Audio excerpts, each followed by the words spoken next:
I guess the old guard, let's call it, for Formula Drift Japan, not being anywhere near the podium. Andrew Gray, Sheng Nian, Yanaguida, they were no-shows, more or less, in terms of competitive drivers at that round, whether it had been car problems or just rusty, or after a long off season. But seeing Masuyama come out on top was a little refreshing, I guess, because he, like you said, he has done so well in qualifying up until that point. He had done so well in qualifying, and then all of a sudden now he ends up with the win at round 1. So this is going to shake things up. They haven't had a lot of wet practice, and now it's pouring rain, or no, kind of raining. It seems like it stopped, but the track is very, very wet right now, and we're going to see how these drivers adapt. They do need to get on the rumble strips for full points for line, and luckily they've been rubbering those sections up, so they should be pretty grippy. So let's turn our attention to actually talk a little bit about the judging criteria in the track. We're at the West Course. I mean, really, it goes without saying, but for fans that are tuning in, that are new to the sport, we pretty much are in the mecca of drifting worldwide. Very few places in the world kind of assert themselves as quote-unquote meccas of drifting. There's a few big tracks, especially back home where we live and some in Europe, that everybody really, really love to watch drifting events at. But in terms of just pure drifting legacy, history, it's really hard to match Ebisu circuit. Yeah, it's really popular. It's really famous, historic, whatever you want to call it, for the competitive side of things. Competitive drifting's been done for many years on different tracks here at Ebisu, but also because of the grassroots drifting done here at Ebisu with all the different tracks you can come drive on, for a relatively small amount of money, and it's made it a really famous, kind of a cult join-up area for drift fans from all over the world. And you can see that, like you said, we're on the West Course.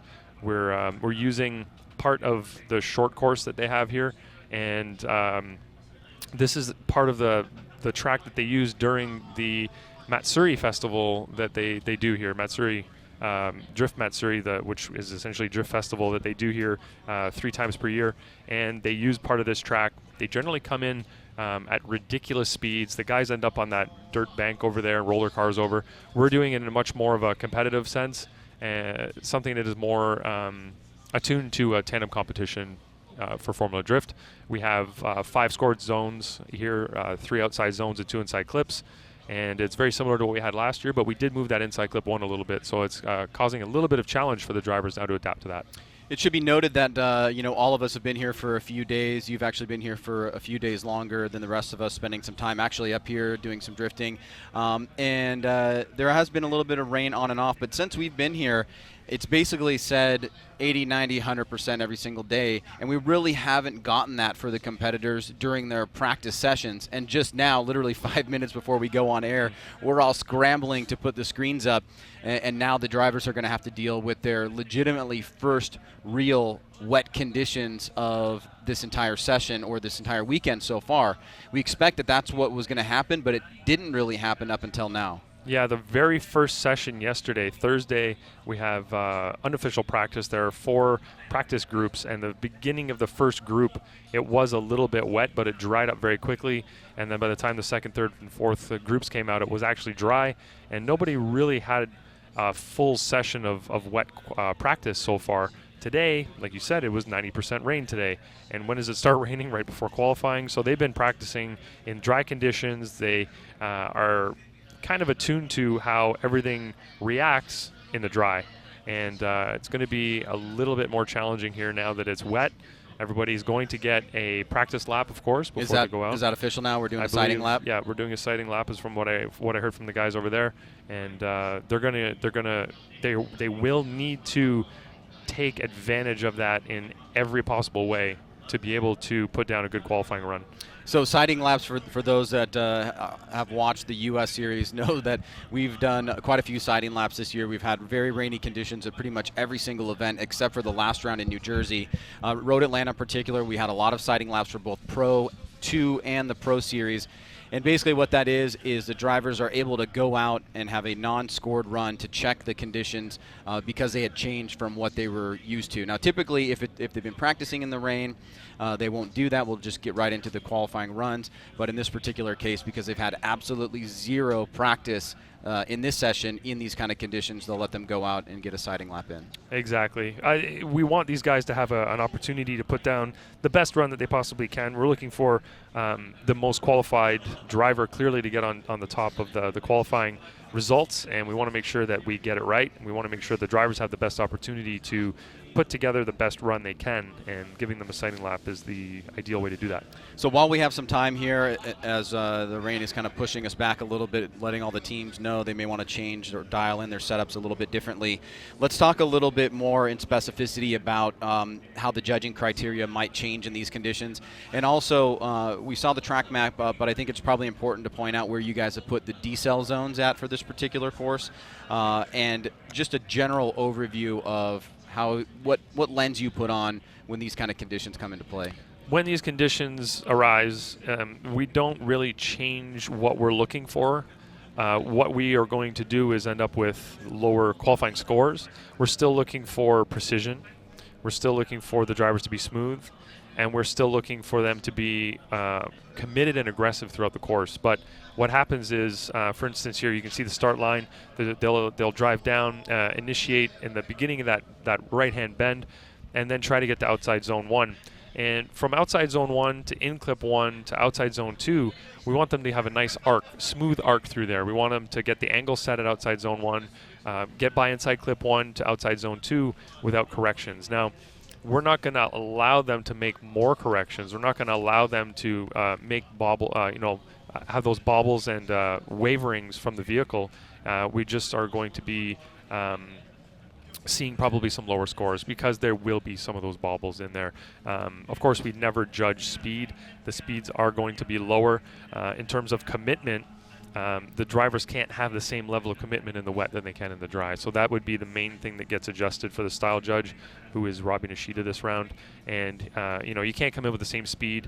You can't carry the momentum the same way that you can in the dry. So everything's going to be a little bit more, a little slower, a little bit more, a little bit less dramatic, let's say, just because of the lack of smoke, the lack of full throttle throughout the course as well. The drivers are going to have to be very soft on the throttle, let's say, because if they get too aggressive, especially with the tire on the rumble strips, that, like I said, are rubbered up but could potentially be slippery. They'll get themselves spinning out pretty quick probably. Now tell us a little bit about the design of this course. You spent quite a few, probably a couple hours out here with your missile car on Thursday, with Andy Yen and Robbie Nishida driving the course. You guys had some aspirations to make some adjustments, make the course more fluid, more challenging. Obviously, there's new pavement here, so in the future, there seems like there could be an opportunity to really change up the course configuration. This year, it's pretty similar, but what did you do differently compared to last year in terms of making minor adjustments in order to get the best possible competition? Well, as you said, we were looking at making some significant changes, but it turns out that the track availability for those changes was not quite set ahead of time, so we couldn't just come in and surprise them with that last minute. Certain parameters had already been set, and we couldn't modify that. But what we did change this year was inside clip 1. Like you said, I was driving the track with my old beater car and trying to get to that inside clip smoothly, make a nice smooth arc from outside zone 1 to inside clip 1 to outside zone 2. Then we thought the best way to do that was to make less of a choke point at inside clip 1, and we found that bringing it inwards a little bit made it much smoother to get around there. It did cause some challenges for the drivers. They did bring it up. They said it's more difficult to achieve now than it was before, and I don't think it was more difficult in the sense that they weren't able to do it. It's just that they were so accustomed to driving it the other way that now they had to change their setups. They had notes on how to set their cars up for the track, speeds, differentials, things like that probably had to be changed, just to get around this different track setting around that inside clip one. The choke point at this track had become a bit notorious over the years, especially I'm thinking about historical battles here, multiple one more times with Mad Mike and Andrew Gray, and it can get real tight in that section of the course. Now we've got the new asphalt there, new painting, and you were able to really round it off very well, you know, even in your low-powered missile car. Yep. What do you think, if you had to make a prediction on the tandem battles going into tomorrow, what do you think, or how do you think that will play out relative to years past? What that has done by moving that inside clip, it's caused. So previously the drivers would slow down at inside clip one and then have to kind of dig out and re-accelerate from there through the rest of the course. But now that it's really smooth through there, they can maintain speed better. Going from outside zone to inside clip one and then outside zone two, their speed's now higher. So there's inside clip one. You can see it inside of the rumble strip. As they get to outside zone two here in transition, now we had to put a decel zone right there because they're going to be coming through there so much quicker, and they need to slow down before getting that at inside clip two. So that's one thing that has changed from before. And I think that it's going to change. I don't think there's going to be a choke up now at outside zone 3. It's just going to be a slight slowdown, and you can see right there what happens when drivers come in on a newly wet surface and try to maintain the same level of aggressiveness that they did during the dry. And that wall of dirt on the side of the track right there is one of the main reasons why we couldn't shift the outside zone 1 to the area that we wanted to. It would have put the drivers in even more of a dangerous situation, and you can see how dangerous it is here where we have it set already. So had we put it later, they would have been even closer to that wall, and it could have been even more disastrous. Yeah, and as we're seeing Atsushi Wachi going into the wall here, sustaining some damage, let's remind everybody that this is the sighting lap for the first group of drivers to come into competition. Unfortunately, he looks like he got a bad start there and caused some pretty significant damage to the vehicle. A lot of times, Ryan, when we see cars go in there, we can see some pretty decent damage, but oftentimes because of the dirt, it's mostly cosmetic, so hopefully that's what it is, but definite unfortunate turn of events there. So we are sending out the cars in batches of 5 to 8 drivers, depending on where they are at in the competition. We've got 50 drivers that are registered for this weekend. That is a cap for Formula Drift Japan, so no more drivers above 50, but we do have some drivers that have bowed out of competition either via mechanical failure or not showing up to the event. And I believe there was at least 1 or 2 of those that could not make it due to various circumstances. But quite a few drivers having to bow out for mechanicals from those first 2 practice sessions yesterday and today.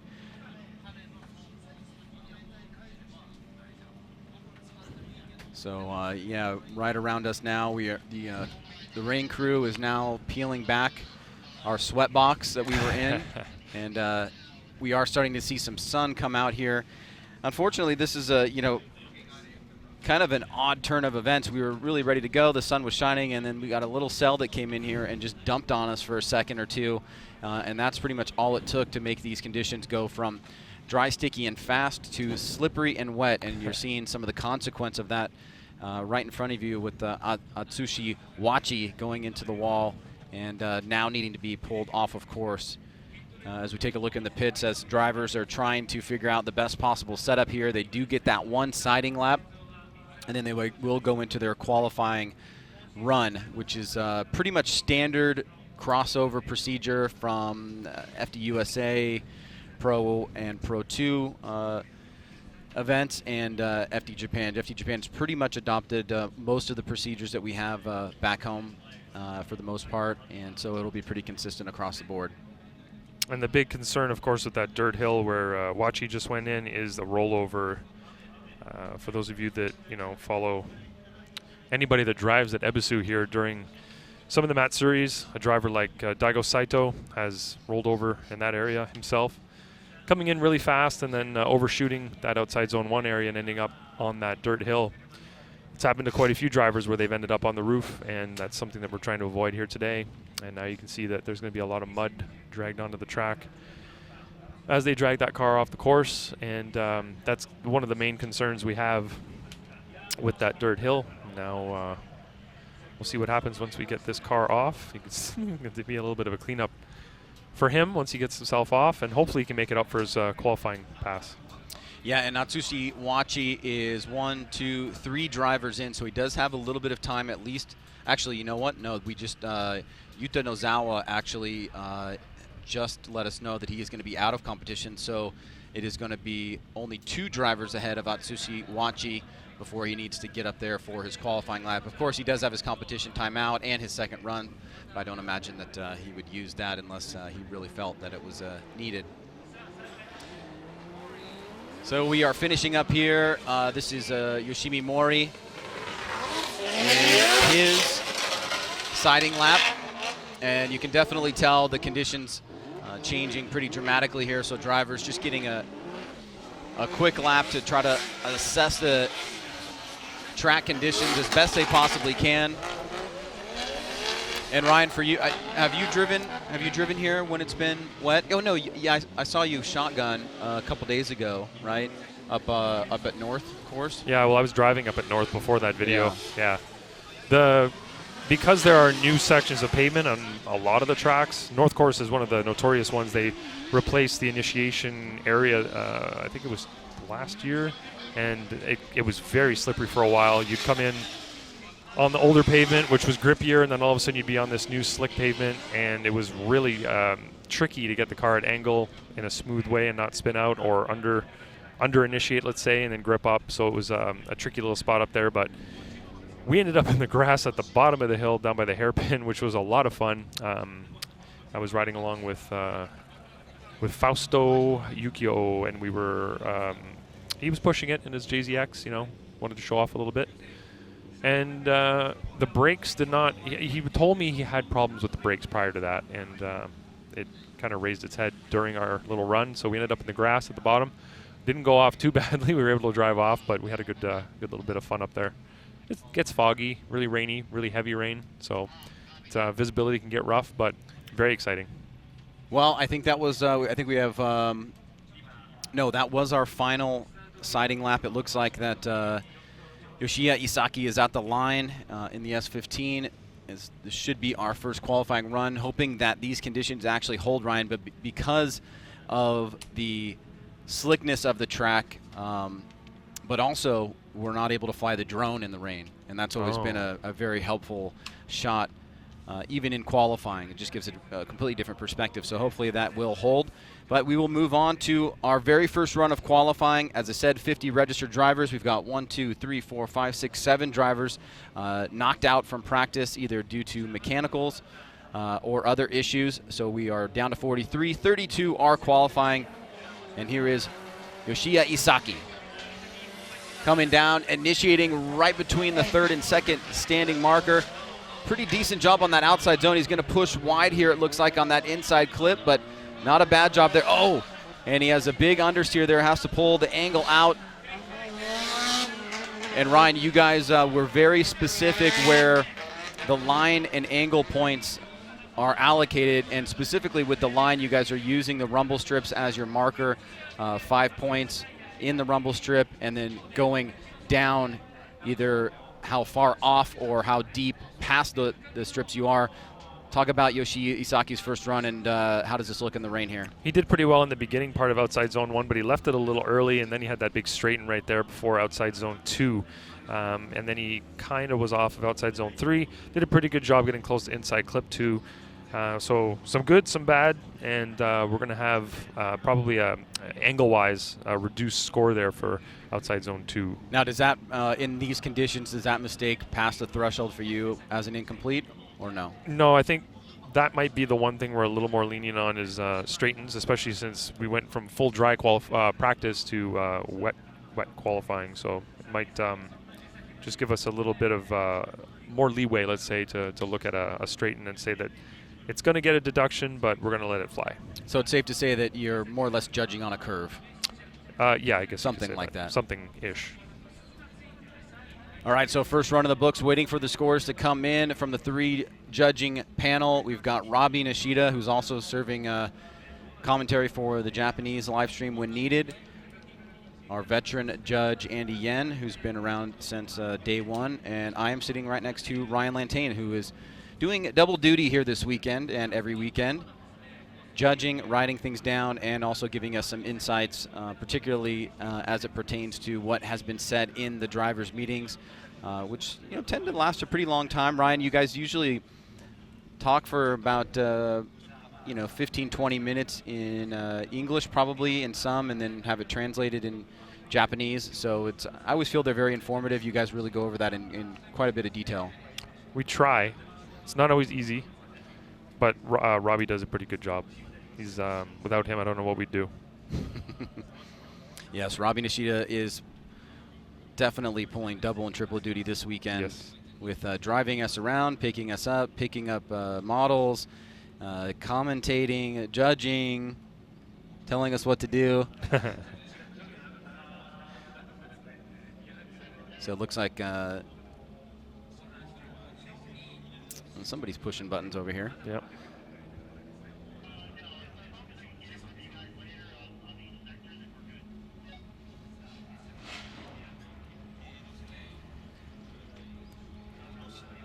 So just waiting for the live stream team to give us the scores as we take a look at the hot pits here. All the teams pretty much have their own dedicated hot pit, which is really cool. And just like back home for FD USA, it is open to the general public, so you can go right up to the cars, talk to your favorite driver. And especially if you're a fan of Japanese styling, this is a really fun event to be at, because not only, and you get those kind of cars too.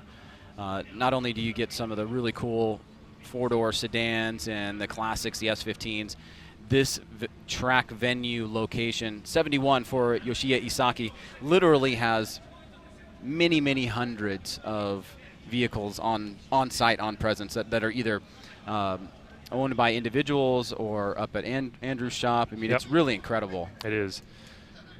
A lot of stuff laying around here. A lot of very historic drift cars as well. Ones that were used in D1, ones that have been used in Formula Drift Japan, old time attack cars that were legendary that Andy has acquired. So up at Andy's shop, there's some really, really cool hardware. All right, the JZX 100 Mark II of Kazumi Takahashi up next, heading down.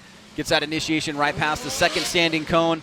He's going to be on the inside of that first outside zone, wrapping it back around, playing it a bit conservative here, trying to get a scored run on the board with 43 drivers. There's basically 11 drivers that are going to be going home, filling 32 spots, and then wrapping through this last section of turns here, a bit off camber. Takahashi will get a scored run. Ryan, let's take a look at the replay and walk us through here, car number 36. Didn't quite get out to outside zone 1. He was a little bit off of that. He was way off of inside clip 1, so line-wise, you can see that he was actually outside of the rumble strip there. His front tire might have been on the rumble strip, but definitely outside of where he should have been. Was not super deep and out. Oh, he was on the rumble strip, but the bumper was right in where it should be. Outside zone 3 is where he wasn't deep right there, and he did a pretty good job on inside clip 1.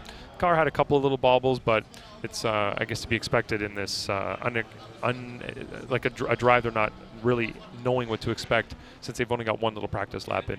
So just clarify for us and everybody watching at home, on the outside zones, it's rear wheels on the rumble strip for full points, correct? That's correct, yeah. The back tire has to be on the rumble strip. If they're inside of that, then deductions will be given progressively as they go further in. All right, a 66 for Kazumi Takahashi. He will go back and regroup for run number 2, but he's got a scored run. And up next should be the driver, and he does not look like he is at the line. So Atsushi Wachi right now looks as if he is going to bail on run number 1 after sustaining. And I'm trying to see if they can get us a replay, but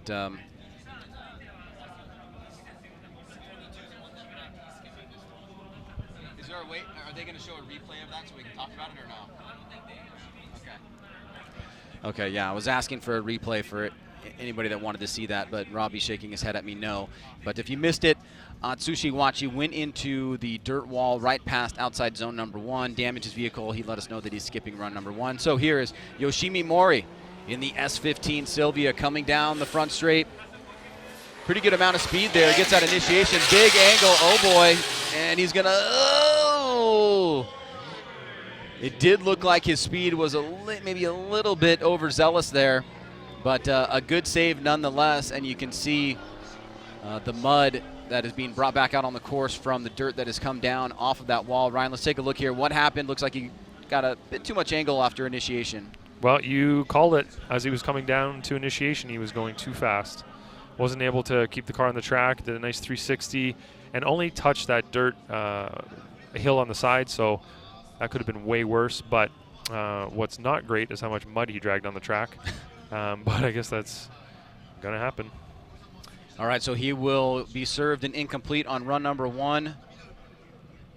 Yoshimi Mori will head back and regroup for run number 2. That should put us to car number 999, Yasao Takano, with the JZX 100. The chaser, I do believe, I think I can spot him at the line. As we'll move right along. Yep, that is him.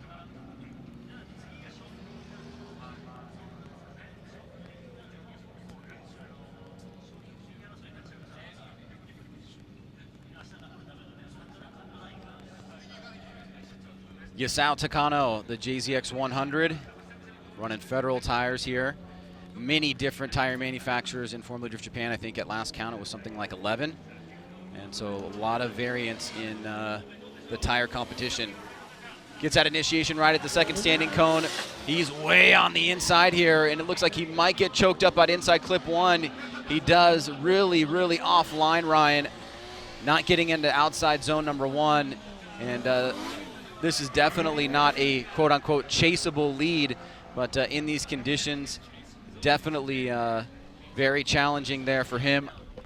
I'd love to get your impression of that, Ryan. He was so far off of outside zone number 1. What happened there to car 999? Yeah, we're going to have a look at the replay here and see how far off he was before inside clip 1. He entirely disregarded outside zone 1. Didn't even get close. Kind of a tire off there coming into inside clip 1, way off outside zone 2. Kind of got out there early. He really, the only one he got near was outside zone 3 in terms of a zone, and then inside clip 2, of course, he was pretty near. So let's see what the other guys are saying here. Hey, it's starting to rain again. You scoring that guy? Starting to rain again, Ryan. What do you think about that? I'm not stoked on it. No, I agree with you. All right, so it looks like the judges are going to give a score here, but certainly it's going to be very, very low. As we mentioned at the onset of the broadcast, we have 43 drivers competing for 32 spots. So taking a look in the hot pits as some of the drivers try to make preparations for this first run or second run, depending if they've already gone. And we already have seen at least one casualty, Atsushi Wachi, who went into the wall during his siding lap. And I believe that was our last driver of the first group, so we will see the second group now do their siding laps. And it looks like we've got 1, 2, 3, 4, 5 cars lined up. That last score is not going to be pretty, Ryan.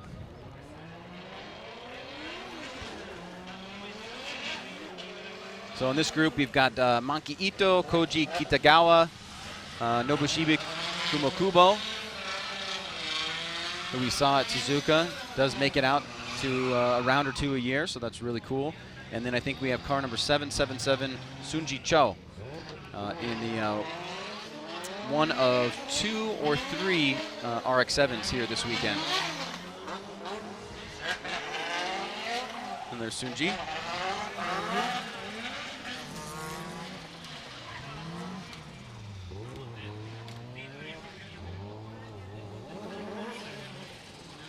So drivers getting a feel for it here. Group number 2.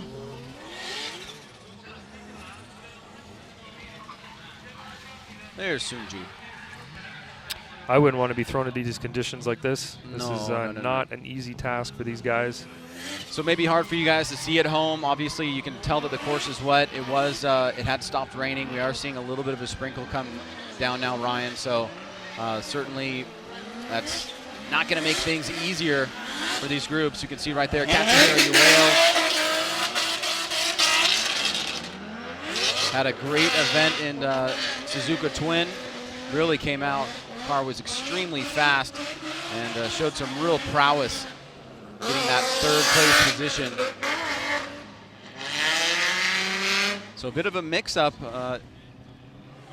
that we typically have not seen historically on the top three with Masuyama and Koichi Yamashita and Katsuhiro Ueo, our top three drivers right now. So the likes of Andrew Gray. Oh, yeah, here we go. We're getting soaked again. Oh, boy.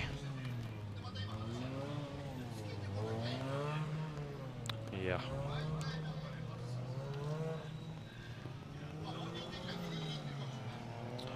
Sorry, folks. They are moving items around us and try not to get blasted.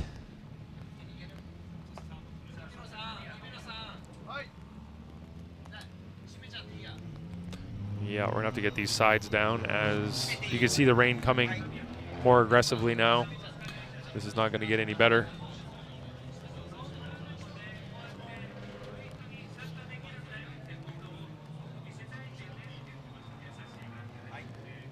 So there you go. On screen, you see Andrew Gray in his hot pit with the rest of his team, watching as the broadcast transpires and trying to prepare himself. Gray was knocked out of competition relatively early to what we typically see for him in Suzuka Twin. Currently, right now, he is sitting, wow, he's way up there. Yeah, he is still in 5th place. And then we've got his teammate Sheng Nian, who's getting a massage right now. who is, yeah, getting a deep massage. Yeah. And you got to spend some time with Sheng. You were in Singapore this past week as well. So you've been traveling all over. You're in Europe, Singapore, Asia. Yeah. The summer continues. All right, so it looks like we've, let me see this thing again. All right. Looks like we've been somewhat now protected again. Try not to disrupt the broadcast too much, but when you're getting pounded with rain, it's kind of hard to pretend it's not happening. So we are in our little box up here, and when it gets sideways rain, they have to put the screens down, and sometimes it doesn't happen quickly enough, and all of us get pretty blasted. All right, so I think this is our first driver up in the second session. Ito. This looks like Monkey Ito initiating. Big e-brake pull, a lot of angle. He's going to pull out of it. He's going to be too tight there, not going to be able to hold that angle. So it's going to be an incomplete. And the brutality continues.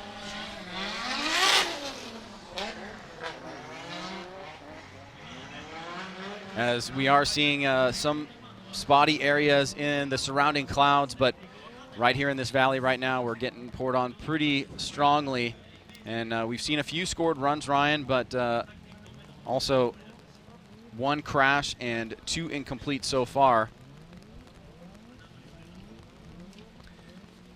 And as we take a look at the hot pitch, you get a good idea of the location from the judges' stand, which is that camera right there.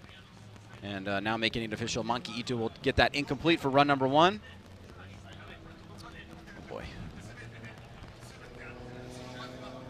It wouldn't be bad if it would just rain, Ryan, but it's got to be windy too. Yeah, it's a sideways rain. Yeah.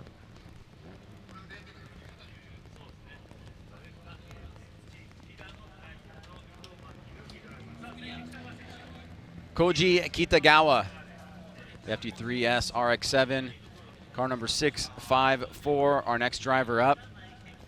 And he looked pretty decent in his spotting run. Let's see how he deals with the rain here. Coming down the front straight, taking that wide line approach, heading back over to the last standing initiation point. He's going to be way off of outside zone number 1. He's not going to get pinched, but he's going to go a little bit too far on that first inside clip. Off of outside zone 2. Looks like the judges are going to score it, but we did see that very low score for Yasao Takano. Did that score come up?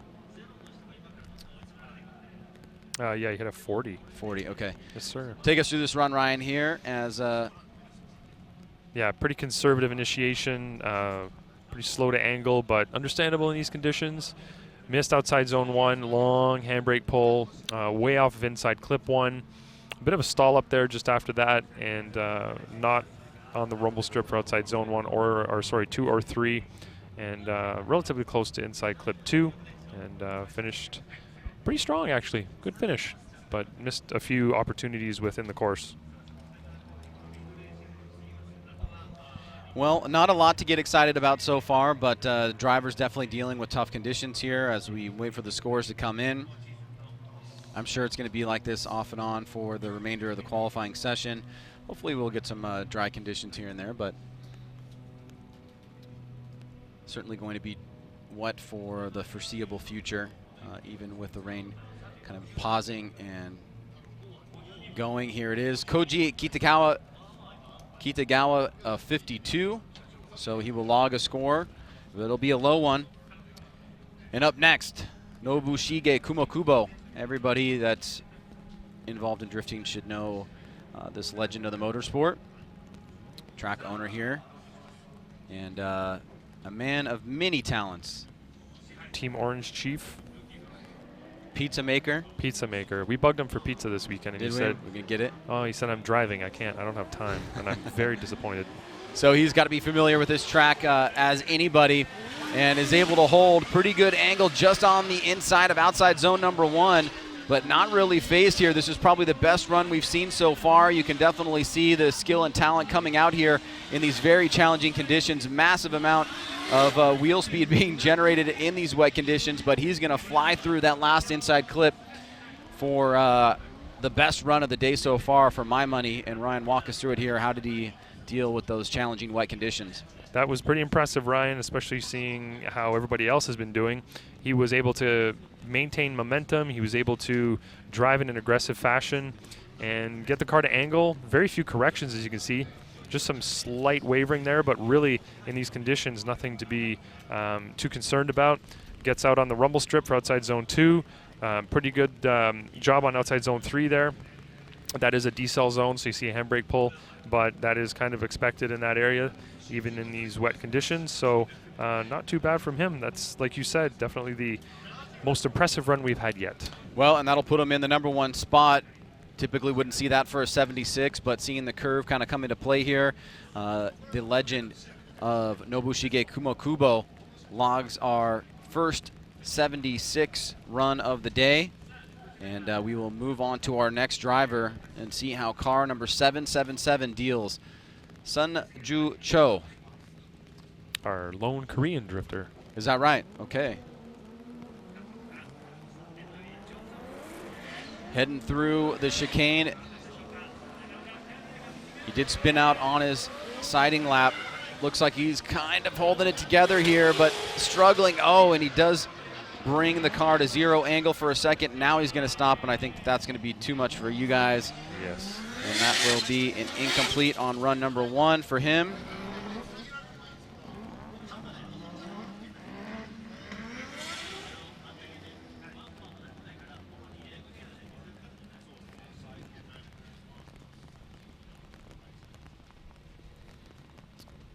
So bummer there for Sunju Cho, and Ryan, obviously, I mean, not really much to say there, an incomplete, but any advice for our lone Korean driver? Well, you want to play it safe when the weather's like this, because clearly you don't want to end up in that dirt hill, but in his case, he may have played it a little too safely, a little too conservative. He could have used a little bit more speed to get him out to inside clip 1, a little more momentum, but you could see that he had to try to stretch that drift, but there just wasn't enough speed behind it to get him all the way around there without making that big correction. So it's hard to walk that fine line without some practice, you know, some seat time in the rain. Once you get comfortable with the grip level in the rain, you can usually get yourself positioned pretty well. And once you have a feel for it, it comes together, but just didn't have the seat time in the rain. Well, we saw him in Suzuka. This is Go Kamiya, the Brid V35 Skyline. Let's see what he does here. Run number 1, looking pretty aggressive here. Flicks it, big angle, and he is not going to hold it. Destroys the first cone of the outside zone number 1, and it just started absolutely pouring once again, and we are getting blasted now. Oh my goodness. Oh, boy. So it will be an incomplete as everybody, drivers and staff included, trying to hold it together here as these conditions really changing minute by minute, getting a little bit dry, and then the wind coming in and picking up. As we take a look at the incomplete here, Ryan has gone to service our shield in the front, so I'll let him do that. But unfortunately for Go in the V35 Skyline, it will be an incomplete on run number 1. Thank you, Ryan. My pleasure, Ryan.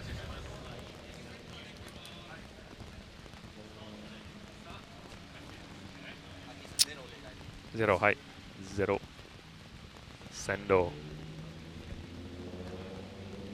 Screens aren't working because they're wet.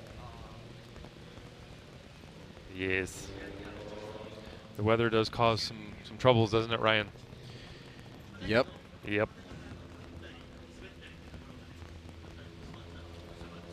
So you can see the significance of the rain coming down there. Just started coming down now we're in fat rain. With sideways rain, now it's fat rain. And Go Kamiya will sit with that incomplete. So even with the rain, we're moving along here. We've got siding laps in play for all 43 drivers currently in competition. And taking a look at our next driver up, it is Daichi Mitsutani in the S15. I believe he is our last driver in this group. Chotamate kudasai. Just a moment, please. Getting ourselves cleaned up in here. Make everything pretty. Ryan, usually when I come here, I kind of pray for rain secretly. Not during a competition, but when I'm here driving myself, you just get a whole day on one set of tires. It gets you really comfortable at a slower pace, especially if, like myself, I haven't been here in a couple of years to drive. So when I came here the first time, it did rain, and I was pretty happy with that. But today, I kind of wish it would be sunny. This is the one time you don't want. Yes, for your purposes, it's fine to have rain. For our purposes, we would Not like to have so dry. Great. Yeah. Like to have dry, Ryan. Dry. Here we go.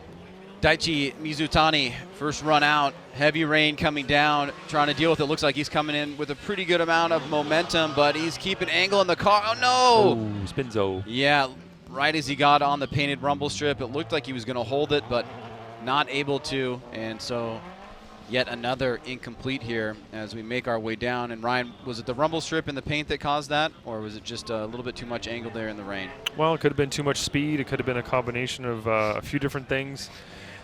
It's we've seen people spin out all over the track on their warm-up laps during their runs. Yeah, it's not great. We don't have a lot of scores right now. We have a few zeros, quite a few zeros in our 11 runs that we've had in so far. Oh yes, right. Sendo.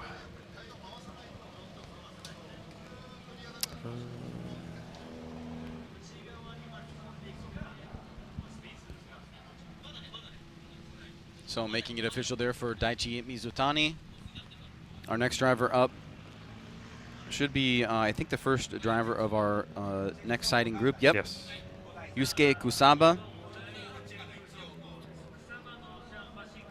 And we also have Masakazu Hashi, Masao Minowa, and I believe also Tomohiro Murayami. We should have two S14s, I think, in this group, which the other one would be Takatoshi Ime Maeda. Well, let's get that group out as we take a look here at the first sighting lap for the third group coming out. And as I was saying, not even touching the rumble strip and having a spin. It's really not all dependent on the rumble strips. Like I said earlier, the rumble strips for the most part are all rubbered up. You can get your tire on it in the wet and not spin. It just comes down to the vehicle's attitude coming up to any area. There we go, second spin on the second practice lap. Yes, and they wet and slippery. They are so rubbered up. It was interesting you pointed out yesterday that one of the vehicles, because we have so many different tire compounds in this series, the grip was so sticky that he was pulling the paint up off of the off of the ground onto Yeah. his tires, you could actually see the paint. Yeah, he had a section of white and blue paint on one of his front tires because they are so sticky. And a lot of that area where Masayo just spun out there, that is all down to the pavement because the paint has all been peeled up.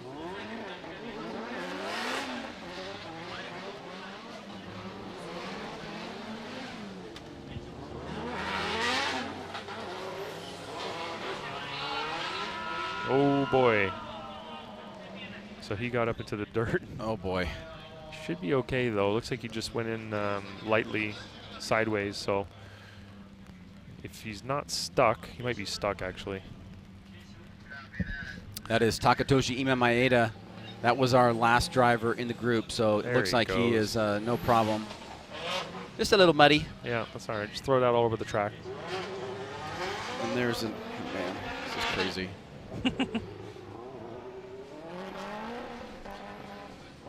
Do you remember how muddy the cars were in Atlanta? Yes, indeed. Yeah, yes, it looks like we're going to have some of that here today as well. Yes. Except for I have to admit, that was unexpectedly very exciting. Yes, it was. It ended up being one of my favorite events. That was some really tremendous driving, even in those wet conditions. Yeah, the speeds they were able to achieve and maintain throughout the course, despite that rain and mud. It's not just water on the pavement, but that slippery Georgia mud as well. Very impressive what they did that weekend. Now, I wouldn't want that again. No, of course not. Per se, but I'm happy the way that it turned out. Yes, and here's Shinji Minoa, nervously pacing around in his wife's racing suit. We'd like to give him a hard time about that. They have matching racing suits. His wife competes. She just did her practice lap. Masayo Minoa, she drives the JZX. I can't remember if it's a 90 or 100 that she has, but it's very similar to his setup. Similar paint scheme, just different 100. colors. She's got 100. She got 100. Oh yeah, it says right on here. Silly me. He's the one with the 90. She's the one with the 100. And they both operate out of the Heyman group, drift group, drift crew, if you will. Oh my gosh, there's a puddle developing right underneath. Oh, look at that! That's huge.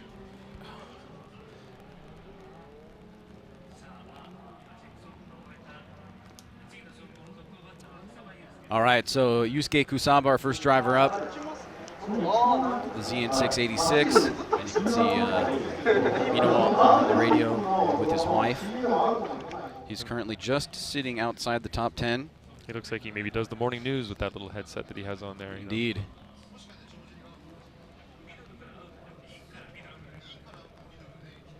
All right, so heading up to the line here, we'll get started shortly with the first driver in this third group, car number 938, Yusuke Kusaba.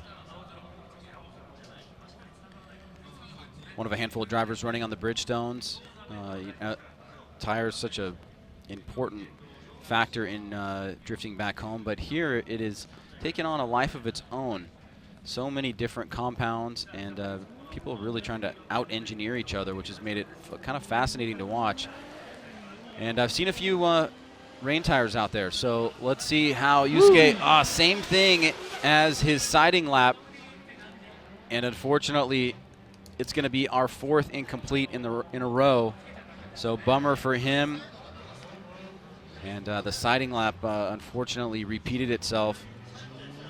And Ryan, maybe again, just that conservative approach, probably better, a little bit more prudent here than trying to go for that 100-point run. You're right, but it's hard to find the balance between overdriving and underdriving. And he may have been able to hold it together had he been a little less aggressive on his initiation, perhaps. Hard to tell. I don't know how good the Bridgestones are in the wet. That is another consideration. Looking at all these various tires that are in this series, some of them are extremely high grip, warm weather, summer only performance tires, and they don't always have the best water evacuation designs. So sometimes they're not really intended to be driven in the wet, but perhaps that's all they brought this weekend, and they have to make the make the best they can with what they have. But looking at some of the different tread designs, some of them may be better than others. Some may have more of an advantage in the wet. Coming down to the compound, it's not exactly hot right now. It's not cold, but it's cooler than than some of the hotter temperature days that we've been out here drifting. So who knows how the rubber compound will perform, on the wet surface and also in slightly cooler temperatures as well. Well, it looks like the problems have got a little bit worse here for Yusuke Kusaba. He is now sitting dead in the water right outside of inside clip and the finish line on that last left-hander.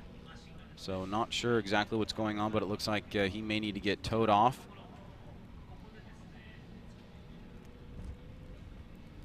So a pretty crazy start here after a very dry practice and some great runs overall, and really setting up to be a very high-paced, smoky, fast qualifying session has now become, let's just call it like it is, as Jared would say, wet and miserable. Wet and miserable. Your shoes are blowing bubbles, Ryan. Yes. Yes. I'm hoping I don't get electrocuted. If you do, I'll keep an eye on you while you are. So the team holding it together here as we try to make our way through this first lap of qualifying. If you're just joining us, we've got 43 drivers competing for 32 spots going into tomorrow's head-to-head competition. Broadcast times are available on our social media channels. And if you're back in the U.S., it's probably dinner time for you. If you're on the West Coast, maybe a little bit later if you're on the East Coast, on both today and tomorrow. But we'll be here rocking it out and hoping for a great event. But right now, it's really a battle of attrition, Ryan, and as these drivers try to figure out how to deal with these conditions that got thrown on them pretty much at the last minute. So far, our number one qualifier is Nobushige Kumakubo, who has a 76. And it was no question the best run that we've seen thus far, but that's not saying too much, as our next highest score is a 70. That was our first driver, Yoshiya Isaki.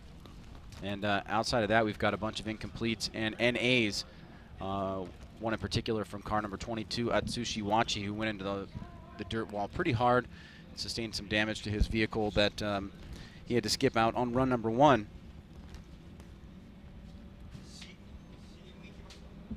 This is taking longer than expected, Ryan. Seems like something pretty serious is broken in the steering setup up front there. Thought we were just going to do a little drag off, and we have a commercial coming up, Ryan. Look at that.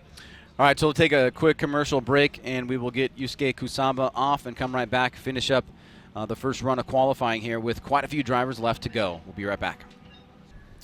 Well, if you are just joining us, it's about 1:56 p.m. here in Japan for round number 2 of the G-Shock Presents Formula Drift Japan. And we are not at Suzuka Twin. We are actually at Ebisu Circuit on the West Course, and it is wet and rainy here. And it just got wet and rainy right before qualifying started. We've seen a number of drivers deal not so well with even the sighting laps. Quite a few incompletes out there as we take a look overhead with the drone shot that really is only able to go up when it is dry, so we're hoping to see more of that. But we've got our fourth group now that has gone through with their sighting laps that allow them to get a feel for the course conditions. This is car number 84, Masakazu Hashi in the S15. First run up after 4 straight incompletes, looking for a scored run here. He's coming down with a pretty good amount of speed. Holds some angle into outside zone 1, and no. Oh, I thought he had it. I did too. I thought he had it.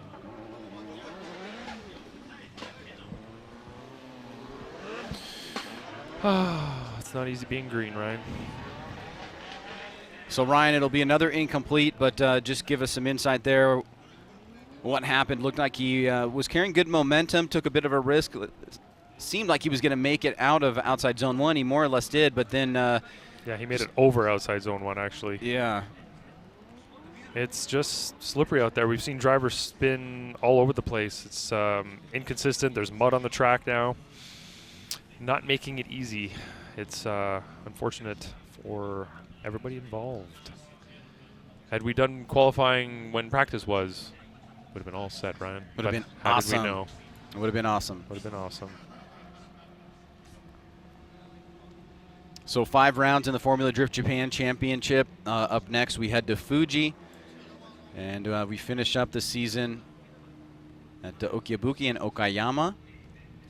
And this driver here has seen some success at some of those rounds. This is the wife of that driver right there.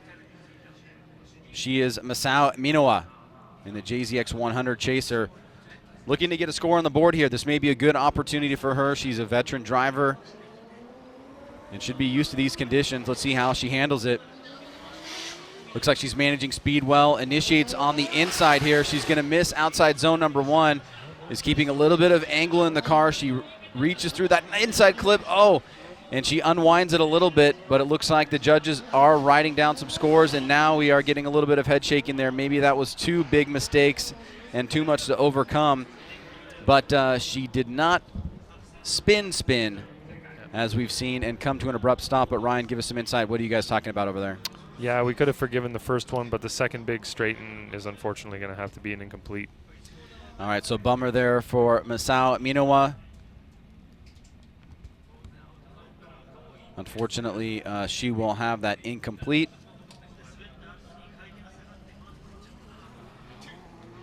And it looks like it is now official. I see the scorecards getting handed off. Her husband, Shinji Minowa, is a few drivers away. He will probably give her some words of advice and then go out there and finish up or start his session of qualifying.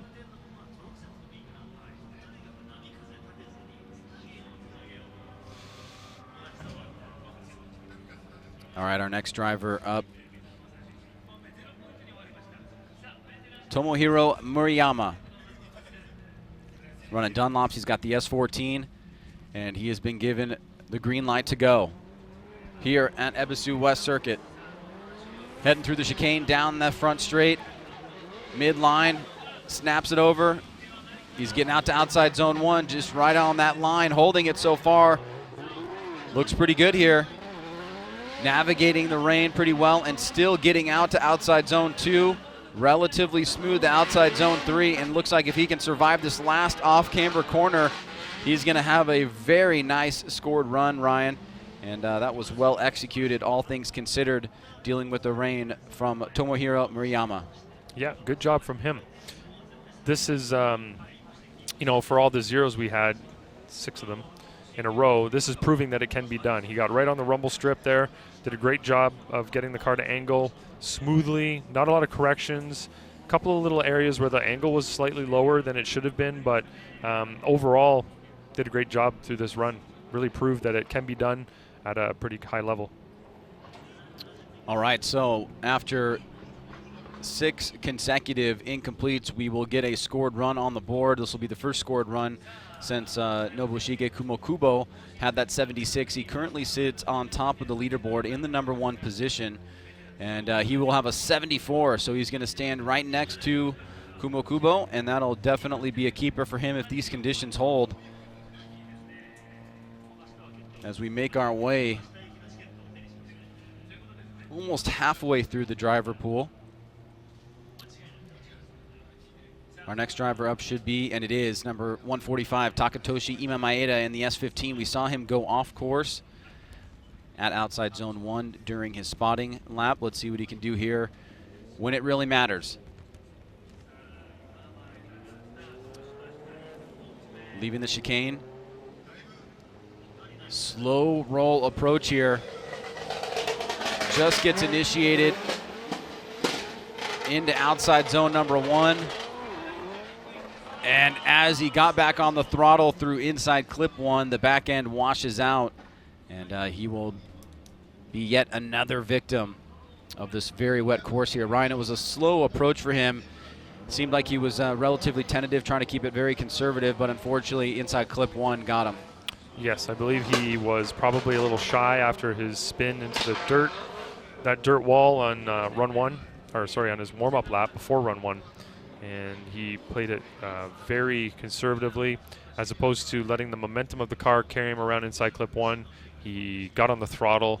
Of course, it is slippery, maybe a little slipperier there on the rumble strip than he expected. But the previous driver showed that if you go through there with momentum on throttle, the car is settled. It can make it through no problem. If you're going through there, kind of letting the car float before it very slowly, and you try to kind of get back on the throttle right away at that spot, it can really unsettle the car. Not the ideal way to go through there. All right, so our next group for their spotting lap is up at the line. We've got 5 drivers. You can see a nice diversity of vehicles there, including the DBA F5 CYRF Audi A5 of Kazuya Iizuka, and had a pretty good debut in Suzuka Twin. The car is awesome to look at, really beautiful, sounds great. See how he's able to manage through these conditions. On the course now, you see Tetsuya Kume in the MCR factory. He's on Velinos. Quite a few drivers on Velinos that did very well. They were a big group in our top 10 coming out of Suzuka. Here's Iizuka.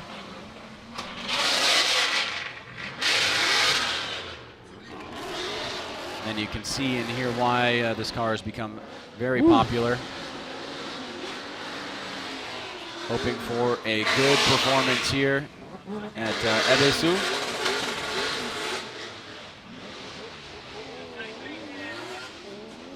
Our next driver out there is one of our longtime drivers, Manabu Fujinaka. He's also an RX-7. He's on good rides. And then we have Tomonori Tasaka in one of the twin AE85s, the Trueno. And then right behind him is Shinichiro Saito. And this group should take us to our next commercial break potentially.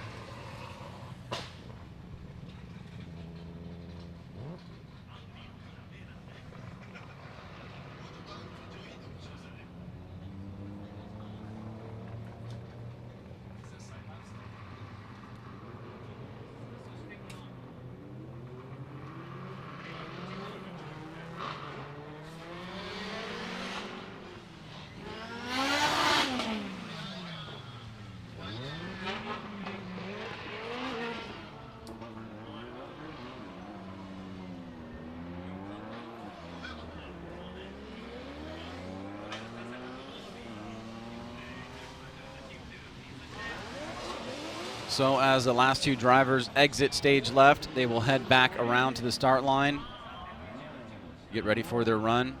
Looks like still a few guys struggling out there, trying to get used to these conditions.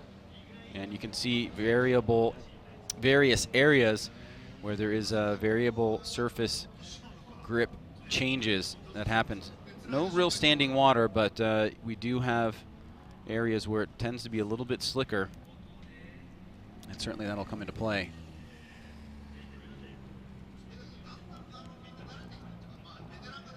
All right, so our first driver up, as long as he made it back safely, it should be car number 8, Tetsuya Kume. The S14 Sylvia from MCR factory on Velinos. And it does look like he is in the burnout box, trying to get as much heat into those tires as he possibly can. And he's making his way down.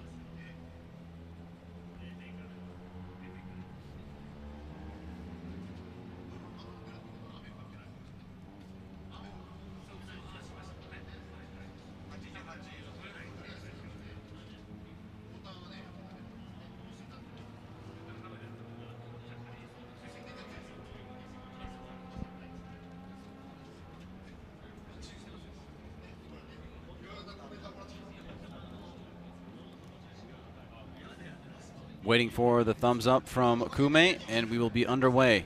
Here we go.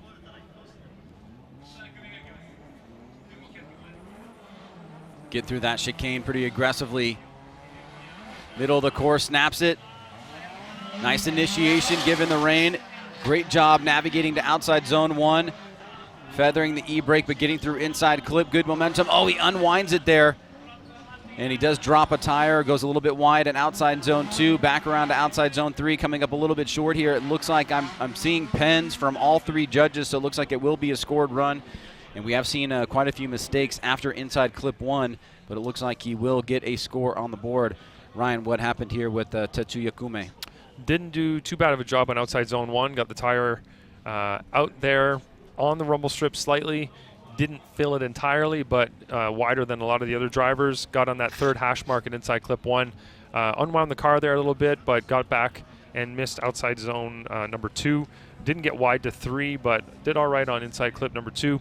And other than that one correction, was pretty ugly, but angle and style will get him for that. And myself as the line judge will get him for the rest of the little errors there. But he will get a score. And right now it looks like that's all you need maybe to get into the action here. Indeed, yes. If you're joining us, we started off the weekend with 50 drivers. We then got 43 drivers at the beginning of this qualifying session. And so that means there's 11 spots that are going to be eliminated, 11 drivers that are going to be eliminated to fill 32 spots. And as we see the score drop here for Tetsuya Kume, it's a 58. And next up will be car number 28. Kazuya Iizuka. This is a car that's been getting a lot of attention on the internet. It is pretty unconventional when it comes to a drift car. Looks pretty great. And having that big loud V8, it does crack and pop a lot, so it gets a lot of attention. Here we go. Blasting down that front straight. The V8 sounding pretty wild. Nicely navigates his initiation into outside zone number 1. And so far, so good. Very slick part of the course here. He's able to hold it into outside zone 2. And this is coming together quite well. Moves his way over to outside zone 3. Keeps good angle in the car. Great job of manipulating the vehicle to get through the finish line there. And even though he was a bit wide on that final inside clip, what we've seen so far, Ryan, that looked like a pretty solid run. Yes, it was. He was pretty aggressive. He got really deep into outside zone 2. That tire was almost right on the outside edge of the rumble strip, so showing that he was pretty confident in his car and his driving and what he was doing out there. You can see that gets on the rumble strip for about half of outside zone number 1. Good maintaining angle well there through inside clip 1. You can see really wide on outside zone 2. Had a kind of a wonky transition there, kind of drove the car from that outside zone 2 to 3. He didn't really carry the angle and then rotate the car, but that'll be on the style judge to deduct for that error right there. But overall, a great run.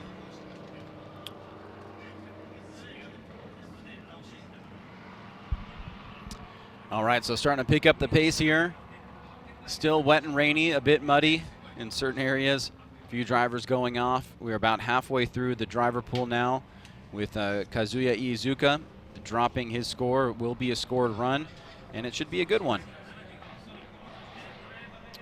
And it's a 75, so that's going to put him right there into second place next to Kuma Kubo. And in third place now is Tomohiro Murayama. So nice run for him. Here is Manabu Fujinaka in the FD3 SRX7. He's on good rides, and he is good to go.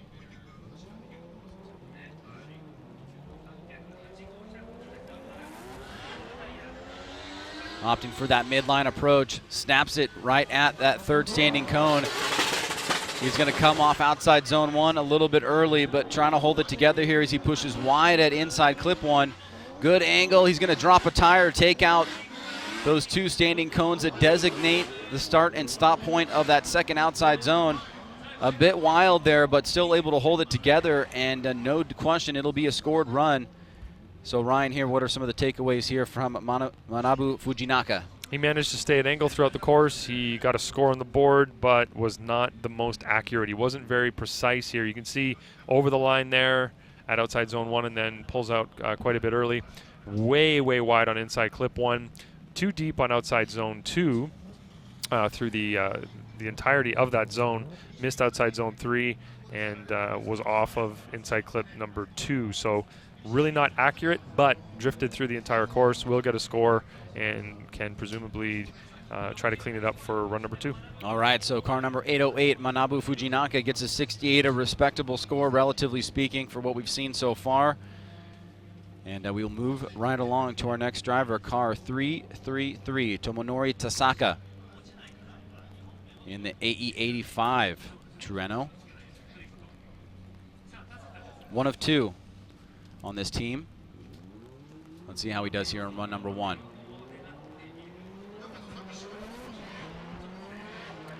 Heading about midway over. Early initiation. Gets it sideways. He's going to be way inside on that first outside zone and pushing wide on that inside clip. But navigating to that second outside zone, he does it very well. And you got to admit the third outside zone pretty well. Also, little bit of angle reduction there. Oh, no.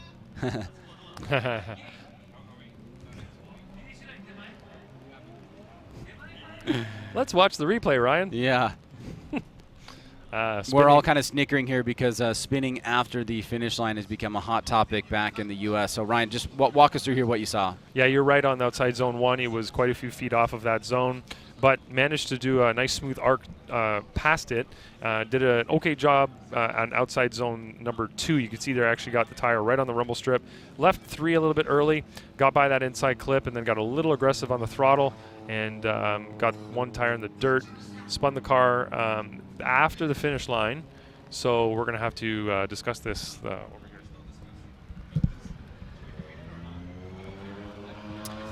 So yeah, a little bit of background on that. We had a situation at Road Atlanta where we had a driver that Ken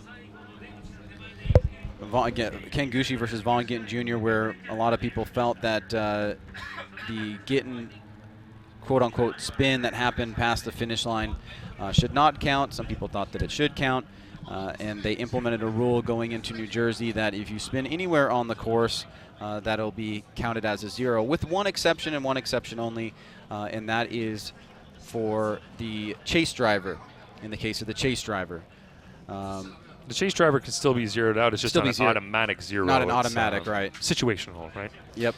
But since we did not discuss any of that here in Japan, we are going with our best judgment in this case. So we're not really bringing that rule over as is from FDUS. So he will get a score for that run, and we will continue to judge in that fashion during this event this weekend. All right, so a 68 for Tomonori Tasaka. And up next will be Shinichiro Saito. No relation to Daigo, but everybody always asks that. So he is in the RPS 13. We like to joke that it's his dad. It's his dad. It's dad, yes. Papa Saito. Yes, you could see the resemblance there. Yes, absolutely. All right, so Saito, our next driver up. Midline approach. Gets that slow roll initiation. Front wheels wanting to wash out. He's going to be on the inside of outside zone number 1. Kind of smoothly flies by that first inside clip, and he's not going to be able to hold it together. 360 spins right between outside zone 2 and 3.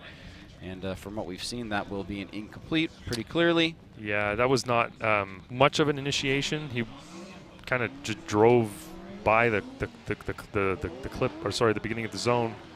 You can see there he wasn't really doing a great job, unfortunately. And this is where coming in really, really slow and having to try to throttle out of a slow area where you should actually be carrying momentum kind of bites you in a way that's unpredictable, as we saw drivers going over that rumble strip with speed, with momentum, with angle, no problem at all. But if you get on the throttle too aggressively, certainly it's going to spin as you go over it. So here is our next group up. It's going to start off with Tetsuya Iha, Jin Harino, Kazuhiro Kubo, Yasuhiro Tataki, and Tadahiro Fukada, I think I see back there as well. Yep.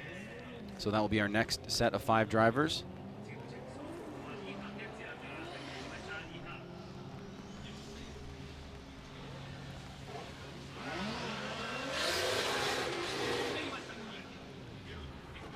For a warm-up lap, not bad, Ryan. Yep.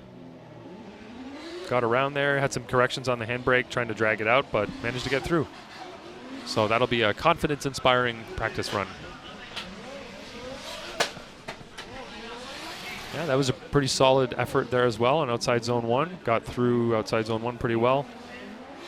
And getting out to outside zone 2, a lot of angle there. And the next driver,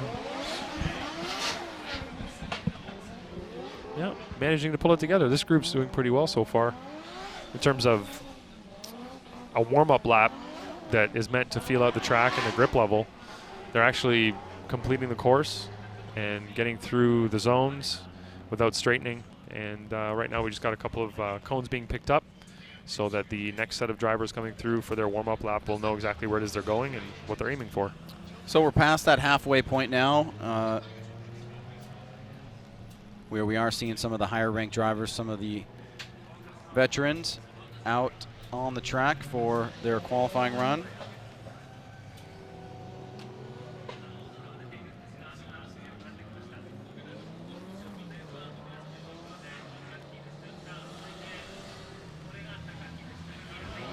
Ooh, big spin from that driver on his warm-up lap. So he's going to have to reel in his initiation a little bit when it comes to the actual qualifying lap itself. But hopefully that was a good bit of education there as to what not to do when it comes to his actual qualifying run.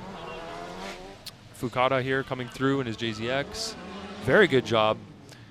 Fills outside zone 1 and then straightens up, but maybe that's all he wanted to do. Maybe he was just trying to see how it feels getting through there, but did a good job. All right, so that Fukada was our last driver in that session for their spotting lap.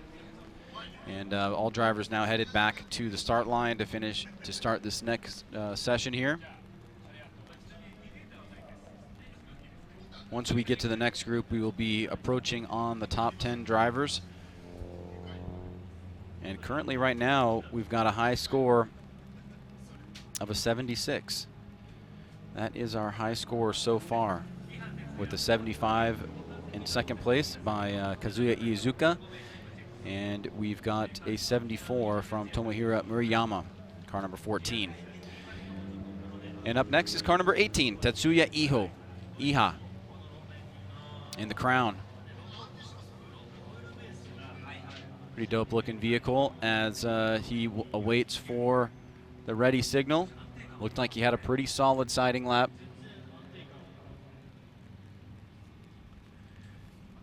We've had a couple of Velino tired cars get zeros, but we've also had a couple get scores. So we're just trying to see if there's a correlation between tire brand and model and wet performance, but we'll see. Should be able to put this together.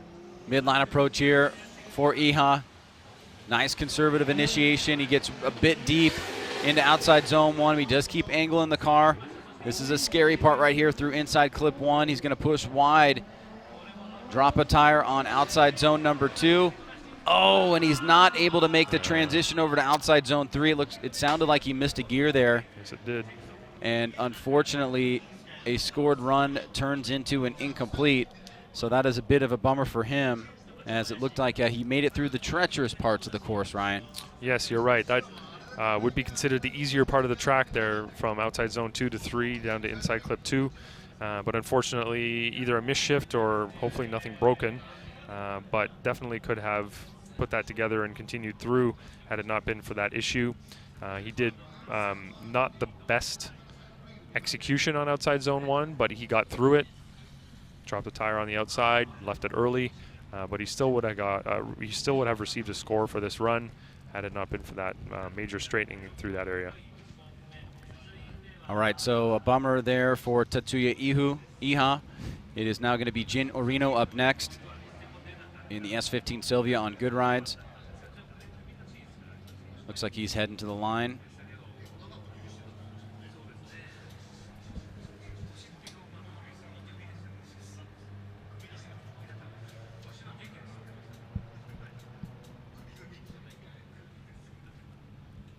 And there he is.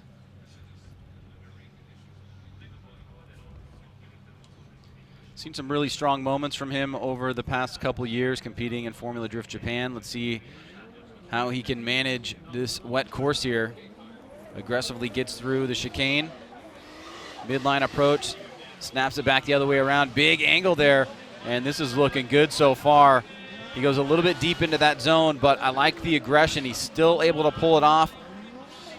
Keeps angling the vehicle to outside zone 2. This is ramping up to be one of the better runs here. Wow. Great job on outside zone 3. And you can see areas where the grip level kind of picks up. He surges forward, and Ryan, overall, that was a very solid performance.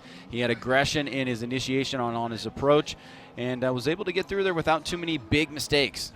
Yeah, that was definitely the best run I've seen in qualifying so far in terms of how smooth he was. Look at how the car is settled. He's got it at angle, not a lot of movement, if any at all, until just past outside zone 1. He did drop a tire just kind of, I guess, most of the way through outside zone 1, but only slightly. Did a great job on zone 2, zone 3, putting his tire right on the rumble strip, and that front left tire was up on the rumble strip for inside clip number 2. So really not a lot of deductions on line other than outside zone 1 and inside clip 1. The rest was really very clean. So good job from Jin Harino. That should put him in the number 1 position, I would say.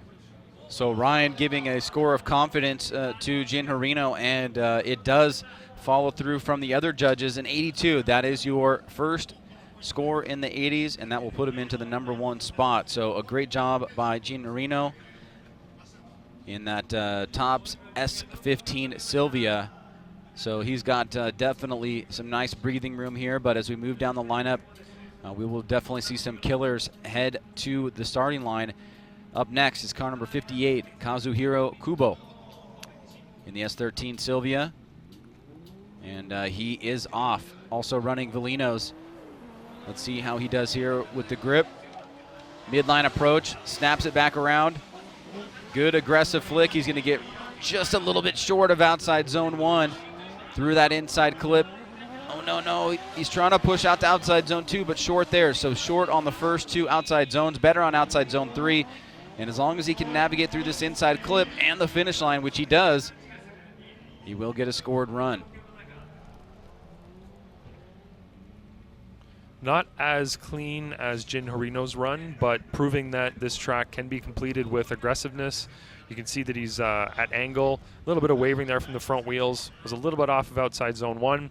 Got a little bit early in inside clip 1, which sent him kind of on the wrong line there for outside zone 2. When he rotated for outside zone 3, nice rotation, although late, but he did get to the zone and did a pretty good job through to the finish.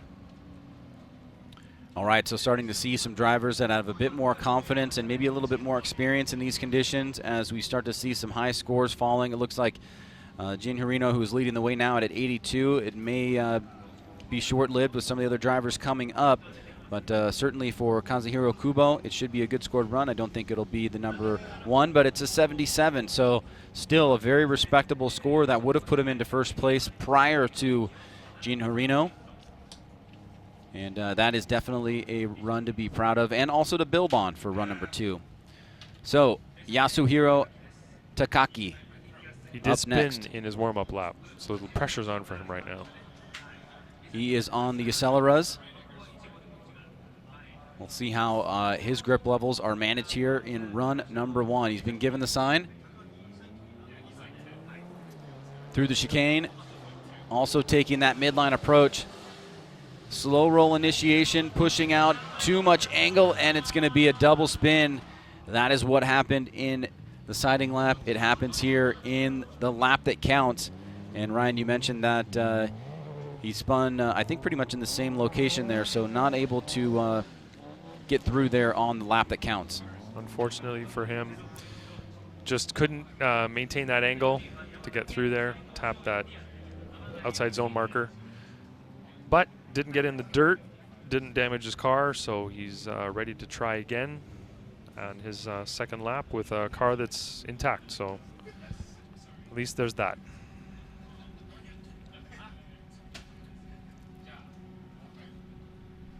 .230 here local time at Ebisu West Course, Nihon Matsu Prefecture. We're just right in this beautiful valley up in the mountains here.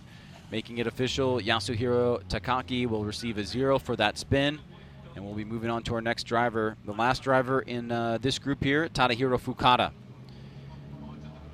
The Tanabe SSR on Dunlop's JZX 100 Mark II. very familiar to fans of Formula Drift Japan, has been around for a long time and has had some success in the series. Didn't have the best start for Suzuka Twin in round number 1, but looking to pick up the pace here. 5 events in the Formula Drift Japan Championship. We are here at round number 2, and Tadahiro Fukada will take his first lap in qualifying.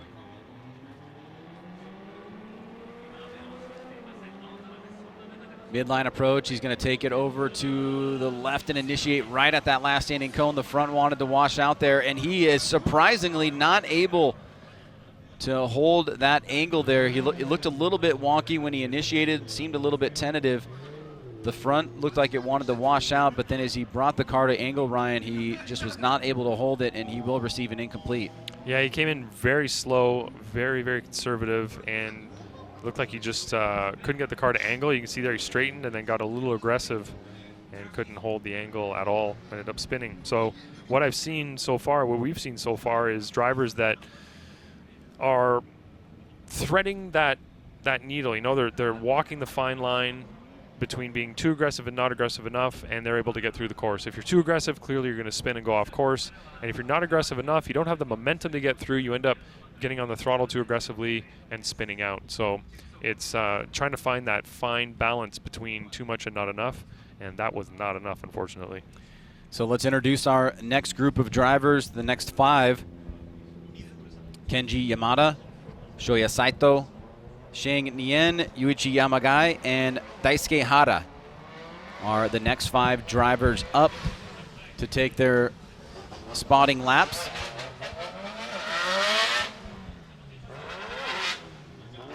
As they are slowly rolled out here. There is Shang Nien. Had a big moment last year, beating his buddy Andrew Gray. A very emotional moment at Fuji Speedway with his dad there. And he has really become one of the funnest drivers to watch here in FD Japan because he's pretty much 100% every run. Didn't get the greatest start in Suzuka, but looking to battle back here and make up some much-needed points as we see him there up above. Not a bad warm-up lap. Yeah. Went off at outside zone 2, but really kept it together. Was able to maintain angle, got the car to the right places where it needed to go. So if he can hold that together for his qualifying lap, should have a pretty good chance of putting down a decent score. So all the drivers starting to clear off now, heading back to the start line. We will start off with car number 888. Oh, it looks like we got 2 guys. We got Amagai up there still, and also Daisuke Hara. Yeah, we're just getting some of those cones cleaned up that Nien cleared out, and then we can get the next 2 drivers through.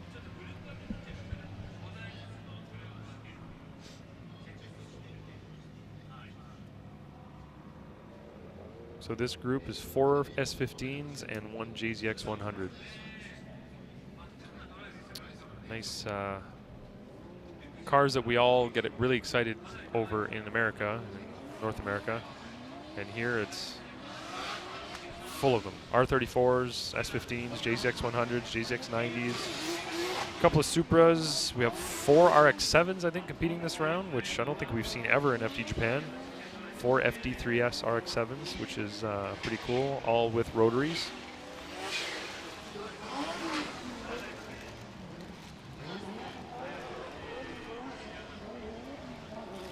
So getting through the course here, feeling out the grip level. It looks like these last couple of drivers were able to get through pretty smoothly.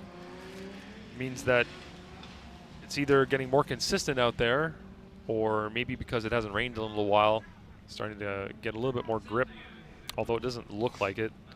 Looking at the track, it's not as wet as it was when it was pouring rain earlier, so the tire marks that are on the ground are actually, you know, through the wet, they're staying now. They're not getting washed away, so maybe we can get some grip back in this surface here if it does stay relatively without precipitation for the next little while. These drivers with their huge super sticky tires going over there maybe dry it up a little bit more than nature can do right now for us. But for the moment, it's not raining, and hopefully it'll stay that way, but you can never really tell up here. Being in the mountains, hits pretty quickly. Well, this is at least the longest period of time that we've had between rain since we started the session. We are still on lap 1 if you're just joining us. And thank you for joining us no matter where you are. If you are interested in watching the Japanese broadcast, that is also available. You can find that on formuladrift.jp. And you can also find the stream if you're watching on Facebook, or you can also find it directly on the Formula Drift website on the live tab. So thanks for joining us here as we get to the next group of drivers. And Ryan was just pointing out to me it looks like there is more rain in the forecast. It says 90% from now until tonight anyway. Wonderful. Yeah. It also says it's raining right now, though, and that's not accurate. So maybe my Canadian weather app is just not the one to be using here, perhaps. One of the few drivers on Nexen tires here. This is Kenji Yamada, car number 888. And he is set and ready to go. And he's got the green light. Start though. Heading down through the chicane, Yamada trying to pick up a good qualifying position here. Snaps it early at that third standing cone. He's going to get right to the edge, but come up a little bit short in the duration of that first outside zone. Trying to keep angle in the car here. A good save on outside zone 2. He navigates to outside zone 3. And if he can hold it together, and he does, he will get a scored run. So Kenji Yamada, not the prettiest, but he did manage to get through the course nonetheless without making any major mistakes. And Ryan looked like he just maybe mistimed outside zone 1 a little bit. Could have stayed in it longer there, could have been a little bit deeper. Yeah, and what happened was leaving that so early put him on the wrong line going inside clip 1. And you can see there he kind of goes around it wrong, almost like an early apex there in road racing nomenclature. He really didn't get around it the way he should, which put him way wide for outside zone 2. The line just wasn't what it should be. He managed, because it's wet, I guess, to stretch it down there to fill outside zone 3 more or less. He got out to it, didn't really get deep into it, but at least got near it. And this is going to, like you say, get a score. He got a 62, so that will put him into a lower part of the current qualifying. You know, we got a 40, a 66, a 52, so kind of near the bottom end, but at least he's in there. All right, so moving on to our next driver, 408, Shoya Saito, Car Guy Racing S15. Starting to see some better scores drop, some more aggressive driving, like this one right here, reaching out to outside zone 1.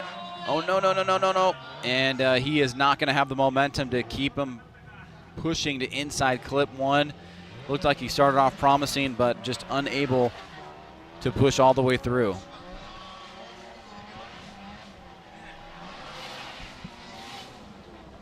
So Ryan, taking a look here, what was the mistake that was made? Well, you can see that as he initiated, he didn't have enough angle, so he had to throw more angle in the car just as he was getting to outside zone 1. And it looks like throwing that extra angle not only slowed him down too much, but you know, to stretch the drift all the way around out inside clip 1, but also over-rotated the car. So that initiation is vital. You have to have just the right speed. Again, not overshooting, but not undershooting either, and getting it to angle right away and back on throttle so that you can have the car steady, balanced, and not trying to throw more angle at it, because this surface is not really very friendly right now. All right, so here he is, Sheng Nian, the Singaporean. Very aggressive driver. You can see big flow as he pushes to outside zone 1. He's going to make it, but he's going to be way on the inside. So he initiated about right at that third standing cone, and he got way on the inside of outside zone 1. But now the second half of the course, he's able to pull it together here. Looks like he's going to maintain angle through the finish line, just going off course there towards the end. And that's more or less what we expect from Sheng. And Ryan, let's take a look here. His initiation approach and the first half of the course was pretty interesting. That was risky. Good for Nian. He pulled it off. That could have gone very, very wrong very quickly. But you can see the amount of angle that he's maintaining through there. He wasn't wide all the way out to outside zone 1, but definitely drew a smooth arc around there, filled outside zone 2 beautifully, right on the edge of the rumble strip. Rotated late for outside zone 3, but did an okay job on it, and did okay on inside clip number 2 there. He could have filled more of outside zone number 3, but really very impressive for the amount of angle that he threw and was able to maintain from initiation on. Well, respect all around to Shang Nian. He probably won't be our #1 qualifier, but he certainly has something to build on here, and you can tell that everybody just loves his aggressiveness and his ability to commit and push every single run. So the score is dropping now for Shang as we see the judges wrapping up, and it's going to be a 74 for Shang. So he's going to be sitting right there in the mix on his first run. Our next driver up, Yuichi Amagai, the S15 Sylvia. We've seen some great driving from him over the years here. He's just sitting outside the top 10 right now, and he has been given the green light to go on run number 1.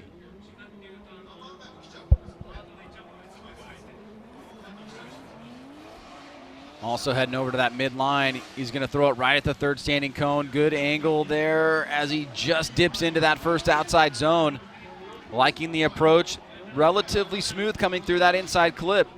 And he's keeping it together here. Drops a little bit of a tire there on that second outside zone towards the end. But Ryan, this is shaping up to be a pretty solid run, and you can see navigating the course pretty cleanly there with very few mistakes, even given the rainy conditions. Yep. I think that he could have been a little bit more precise, maybe, but he definitely was able to maintain drift, maintain angle. There were no major mistakes. He just could have been a little bit more precise on the zones and clips. Now, outside zone number 1, he had his tire right on that outside, right on the outside line of the track, which put him in a pretty good spot to get to inside clip 1. Dropped the tire in outside zone 2, didn't quite get to outside zone 3, and just off of inside clip number 2. So overall, not a terrible run.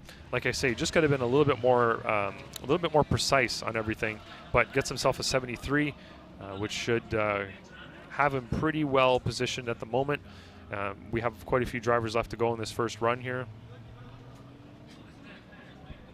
About 13, 14 drivers left to go in run 1. So a lot can happen. These scores can start picking up. The track, like I said, is starting to not dry, but there's definitely less moisture on it than there was before. So we'll see how they contend with this. Daisuke Hara, another aggressive approach, early initiation. And this looks pretty good. He's going to come up a little bit short on outside zone 1, but love the approach so far. A bit wide on that inside clip, but you can see the smoothness of the line. And he just pushed a little bit too hard on outside zone 2, and that caused some problems for him.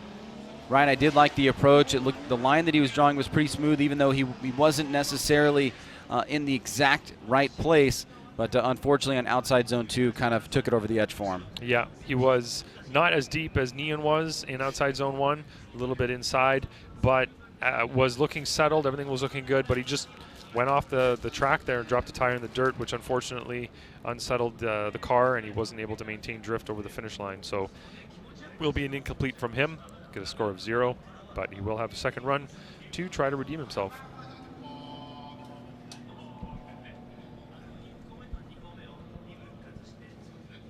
Kazuki Hayashi is our first driver up in the next group. So we've got our next 5 drivers out here for their sighting lap.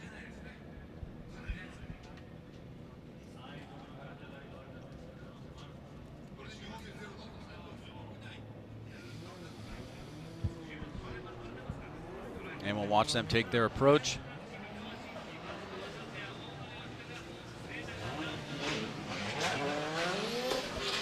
So he missed outside zone 1. He was a little bit conservative on initiation, but of course, this is his first lap in the wet, so he's going to be that way. This is his chance to figure it out, feel it out.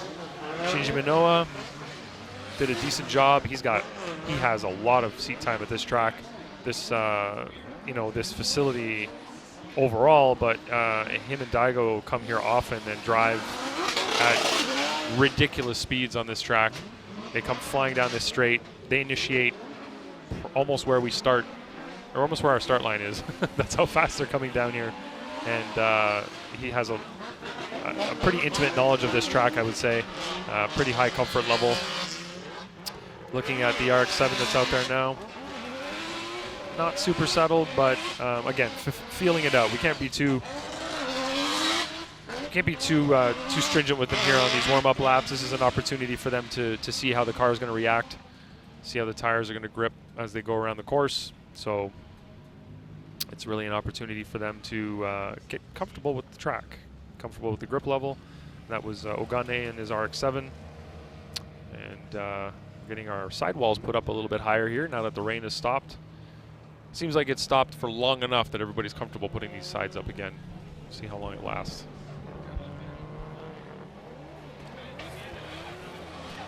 Last driver headed out. You will know this familiar face. Naoto Suenaga in the S15. He works at Ebisu Circuit, so he has seat time on every track here. Maybe not necessarily in this specific car, as he's only been driving it here at FD Japan for the last 2 rounds. Now we have Benjamin Chiam out on track in his JZA80 Supra. Just wiped out our outside zone 1 cones. Spun out just beyond that, but again, feeling out the track. This is the time to do it. If you're going to spin out and go off course, you might as well do it in your warm-up. You want to make sure that you're comfortable enough to get just that right level of aggressive driving to get yourself a score like Nian did. That, you know, throw out a bit of a Hail Mary there maybe. Big aggressive initiation, held at a massive angle all the way through outside zone 1, and did a great job getting a score on the board.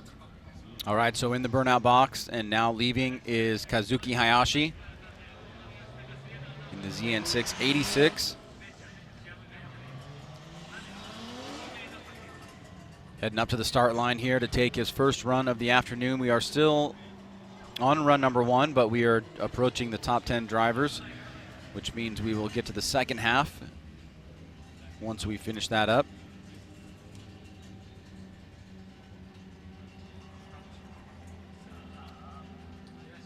And he is ready to go. And out of the chicane, the Dunlop driver, very early initiation, way before the third standing cone. And he is going to suck up a cone and spit it out, but he's still maintaining good angle here through inside clip 1. Reaches out to outside zone 2. The smoothness is pretty good here, Ryan. Not a lot of major punctuations in the vehicle, and an extremely early initiation. Won't get extra points for that, but that may have been what he needed to manage the line that made him comfortable. Yeah, maybe what he needed to feel comfortable and settled through outside zone 1. Like you say, early at basically the 3 cone, but it did send him off course. So he had 2 tires off there through outside zone 1. That'll be a big deduction on the line. He was off of inside clip number 1 as well, due to that wide line at outside zone 1. Did an okay job through the rest. The car looked pretty settled. He didn't look like he had any major corrections, just some slight bobbles there through the course, but again, getting a score, that's what counts right now.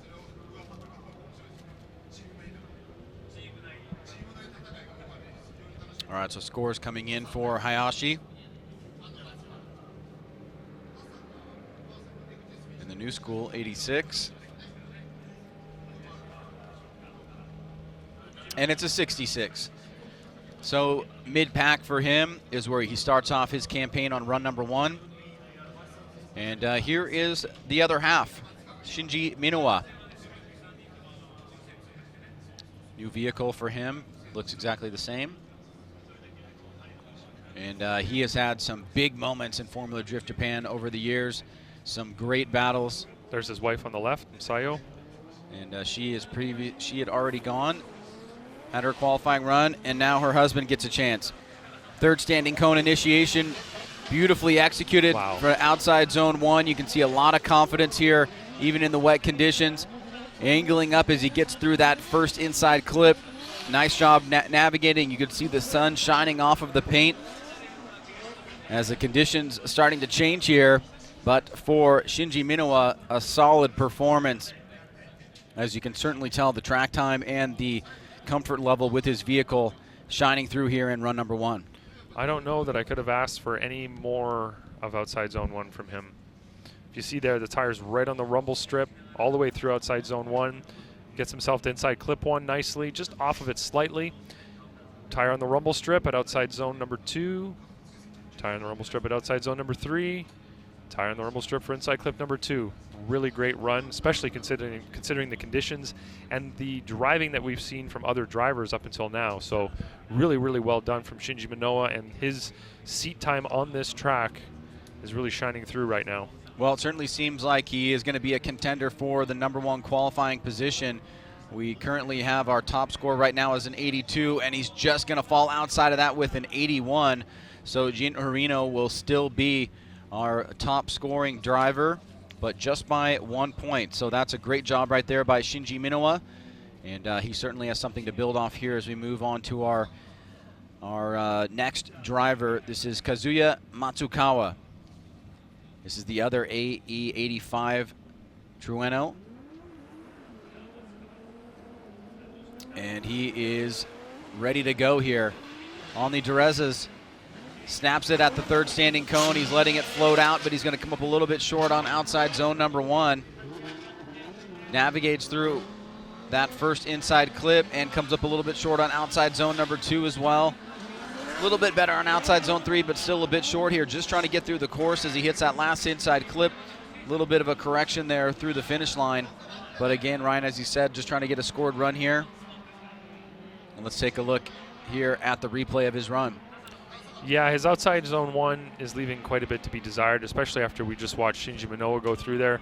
So he's quite a bit off of it in the beginning and then gets even further away from it, which puts him on a poor line through inside clip 1, sends him wide before outside zone number 2, but manages to get out to where he needs to sort of be with the car, and not the most accurate here. It could have been more precise through the course. Definitely left some points on the board on the line side of things, and we'll see how he falls here. 66, same as his teammate, n'est-ce pas? Yes, it is. Same score as his teammate, so both of them get a 66 in their AE85s. Or right. Sorry, not 85. The other one was the 86. 86, my bad.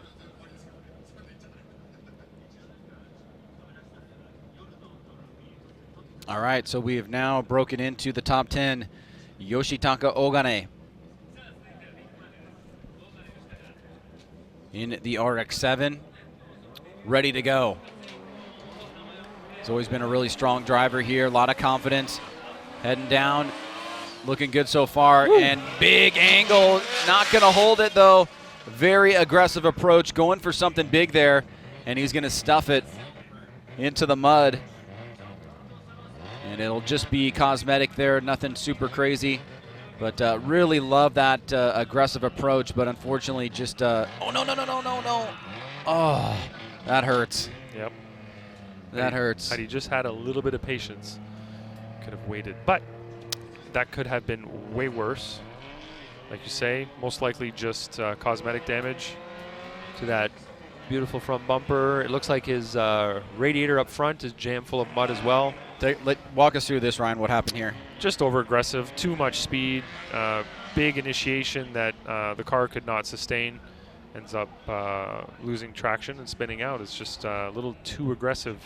You know, that's that fine line that Nian seems to have walked really well with that initiation that he did, that still allowed him to maintain the angle somehow through outside zone 1. But Ogane here had to drive over his front bumper just for good measure at the end. So track crew cleaning up the mess left here by Ogane. Unfortunately, he will have that incomplete on run number 1, but I'm certain we'll see him back and he'll be able to get a score on the board. And we will move on to our next driver as the course starts to clear. You saw him in his warm-up lap, looking pretty good out there. Naoto Suinaga from Team Kazama in the S15. Waiting at the line for his opportunity here in run number 1.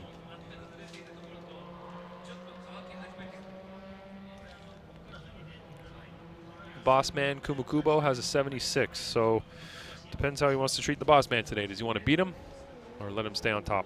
You beat him. You beat him. Beat him? All right, we'll see what happens here with Suinaga, who also has a lot of seat time here. Suinaga looking very aggressive. Early initiation. Just flirting with that outside zone, but coming up a little bit short. Navigating through that first inside clip, pushing out, and just gets in to that second outside zone. Fills the third a little bit better there and making some adjustments as he gets through that final inside clip. Good aggressive approach. Obviously some areas where he could have improved, especially in outside zone number 1. But looking for bragging rights here, trying to beat a 76. Yeah, he could have been a little bit deeper in outside zone 1. He did get close to it, but didn't quite get into the rumble strip. Was really wide on inside clip 1, so line side of things, he's going to have some deductions there. Didn't quite get onto the rumble strip at outside zone 2. Late rotation there for outside zone 3. Pretty good job at inside clip number 2. So some areas that he did pretty well on, some other areas that he left some points on the board. But he will get a score, and as we've seen, that's kind of the most important thing right now at this point of qualifying. Score starting to come in for Naoto Suinaga, and it's a 75, so he's going to be 1 point short of his boss, and I guess that's okay. Yeah. Next driver up has definitely made a very loud approach in FD Japan. That is Benjamin Chiam. Here he goes. Very aggressive driver coming down, and he is going to take out that first cone on the outside zone 1. Heading to outside zone 2. And I think the track workers actually sent him a bit early before everybody was prepared down here. But he is nonetheless, again, showing that very aggressive approach on the Valinos. He just went a little bit deep into the first outside zone, Ryan, but overall we've seen Benjamin really improve, and he's become one of the more aggressive drivers in FD Japan. Yeah, he did a great job, especially after watching his warm-up lap. He's very aggressive. He knows what kind of grip is out there, where he can push it, and where he has to hold back a little bit, and he's able to put together a pretty decent run.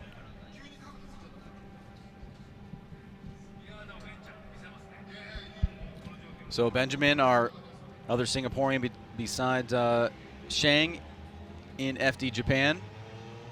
And we do see a few Supras, but he has been a pretty regular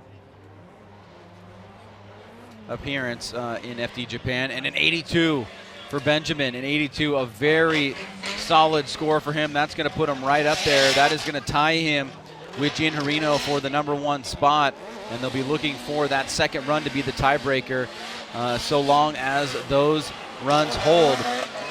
Our next set of drivers out,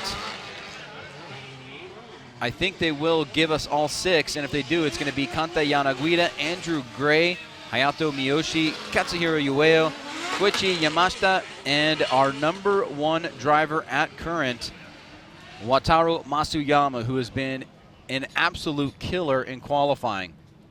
And he finally pulled it all together with his performance in the head-to-head matchups in Suzuka Twin, and really surprised a lot of people. We had all of us had been commenting for a long time that he looks so great in qualifying, but he's never really able to pull it together in the head-to-head matchups, especially in the chase runs. And he came out and really disproved all of us in that run, in that event, and did a great job to overcome some of the areas where he was looking to get some improvement in previous years. He was able to do just that. There is Miyoshi in the R34 Skyline, and right behind him, that is Katsuhiro Ueo, and then Yamashita and Masuyama. So it looks like they will send the last group out as a group of 6, and our first driver up will be Kanta Yanaguira, the young driver on Valinos and Top Tool in the S13.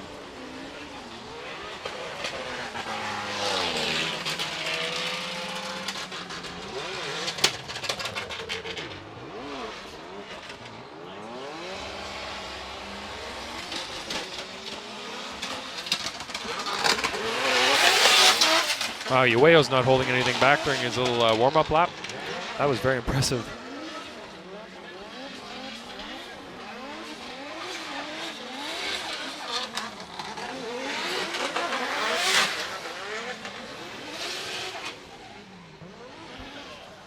So Masuyama our last driver out and finishing it up.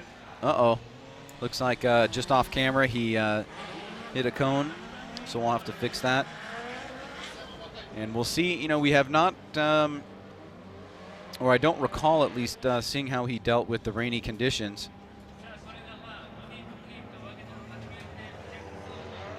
But because it does rain here so much, a lot of these drivers are very well versed in the rainy conditions, especially the veterans. Yes. And you can see Kanta Yanaguida in the burnout box trying to get some heat in those tires.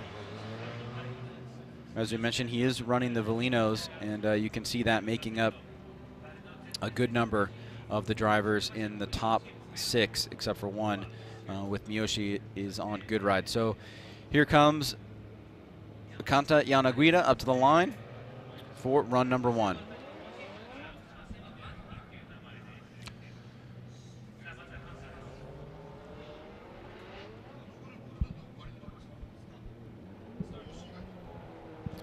And here we go. Yanaguida was on a tear in Suzuka. Can he continue it? Early initiation. Very smooth. Comes up a little bit short on that first outside zone, but looking good so far. Trying to hold it together here. Our first puff of smoke. And unfortunately, the smoke actually looks like it's coming from his car. Yep. And he is going to have to shut it down. We saw a puff of smoke on outside zone 1. He smartly takes the car over to the edge of the course and drives off, and it looks like he does have something going on with his vehicle that caused that big puff of smoke right on inside clip number 1. Yeah, there's smoke coming out from under the hood as he straightened up. Not the best looking kind of problem. I don't know. They're checking the track right now to see if there's any oil on the surface. What do you see here on this inside clip 1? Well, it just looks like he Boom. Probably clutch kicked to get the car going and whatever. Yeah, you can see smoke up from under the hood there. Definitely not from the tires, unfortunately. Hopefully there's no oil on the surface on the ground, but they're currently walking through right now to verify. That does not look good for him, unfortunately. All right, so while we take the opportunity to find out what's going on with Kanta Yanaguida, let's take a quick commercial break. We'll come right back here, finish up the first run at qualifying of the G-Shock Presents Formula Drift Japan here at Ebisu Circuit. And we are back here, the G-Shock Presents Formula Drift Japan here at Ebisu Circuit, the West Course, and our final group making their way. We had a little bit of an interruption there as we now see our next driver. Hey, Ryan, it's raining again. Andrew Gray coming through with Miyoshi. We did have the problem with Kanta Yanaguida. It sounds like he did have something relatively catastrophic happen to the engine and put big oil down right between outside zone 2 and 3 and a little bit past outside zone 3. You'll probably see it. There is some cover up there.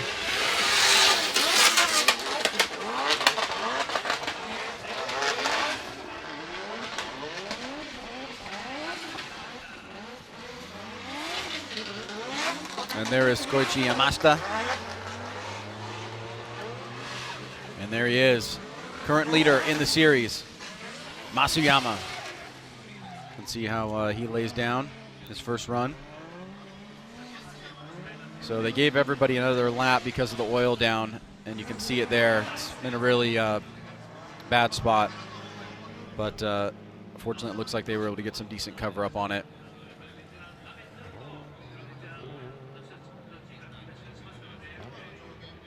So this will be our final group in lap number 1, and then we will move back to the top, Ryan. It's only taken us 2 hours to get the first 43 runs done. Don't really want to talk about that. But no more spotting laps after this, right? Right. Yeah.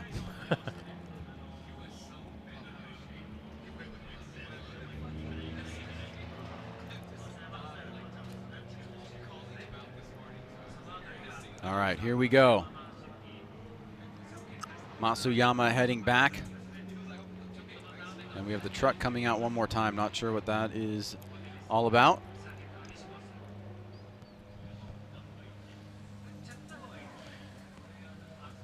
So Andrew Gray out of the burnout box up to the start line. He's made some big changes since round 1 to his car. New engine, new turbo, a fresh tune. I think he changed a couple of other things as well. I don't remember exactly everything, but they made some significant changes. He said that the car wasn't what he wanted it to be after round 1. He wanted it to be more drivable, a little easier to follow slower cars, and see how he does here in qualifying. 3-time Formula Drift Japan champion Andrew Gray looking to build up here. Slow rolls initiation right to the inside of outside zone number 1, hitting inside clip 1. Angles up, but is able to hold it as he reaches out to outside zone 2. A lot of wheel speed and a great job navigating from one side of the course to the next, and not really phased there on the second half is Andrew Gray. Should be a good first run from him, but Ryan, he did come up a little bit short on that first outside zone. Yes, he did. Did a pretty good job of walking that line that we were talking about earlier. Got the car to angle pretty well. Left outside zone 1 early, although he did get kind of close to the edge of it.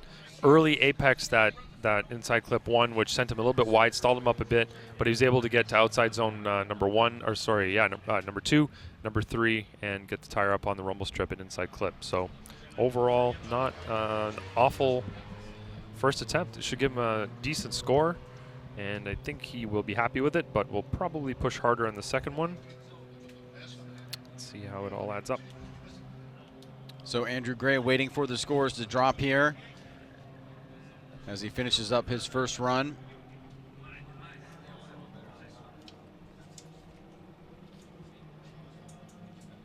And looks like the final score coming in, it's an 81, so it'll put him up there right near the top. The smoothness and consistency playing in his favor here. And he will go back as we move on to our next driver, Hayato Miyoshi. Now this guy is not afraid to push it here. We've seen some incredible initiations from him. I don't know what approach he'll take here in the wet conditions, but let's see him go as he heads out of the chicane into the middle. Snaps it nice and early at that third standing cone, and he's going to get right into that outside zone. Great job there by Miyoshi. And the line he's drawing to that inside clip 1 is keeping it tight. This is loading up to be one of the better runs. A little bit of a correction there, but really filling the zones and looking very solid here. About what you'd expect from car 344, Hayato Miyoshi, in that R34 Skyline. The only one here this weekend. And Ryan, that was a good example of just being able to assert control over the vehicle even in these wet conditions. Yeah, he did a good job of putting the car where it needs to be. You can see outside zone 1, gets out wide right away. Just a tire over the rumble strip, but really great job placing his car in the second hash mark at inside clip number 1 on the rumble strip. Maybe a little bit late for outside zone number 2. Outside zone number 3 did a pretty good job, and tire on the rumble strip at inside number 3, just right on the edge of the rumble strip there, actually. So 82 is our highest marker so far. We've got 2 drivers with that, Jin Hirino and Benjamin Chiam, sitting in that number 1 spot. Will one of these top 4 drivers break it? Hayato Miyoshi scores starting to drop for him. Looking pretty solid here, and he will overtake both of those drivers to become our current leader in qualifying so far. And that is a solid pickup for him, as the much lower scores overall certainly playing into the favor of these last few drivers here, as the conditions have stabilized and become a little bit more grippy here. And this is another extremely exciting driver who had a solid Suzuka round. It is Katsuhiro Ueo. He had a wild practice run earlier too, so let's see what he does.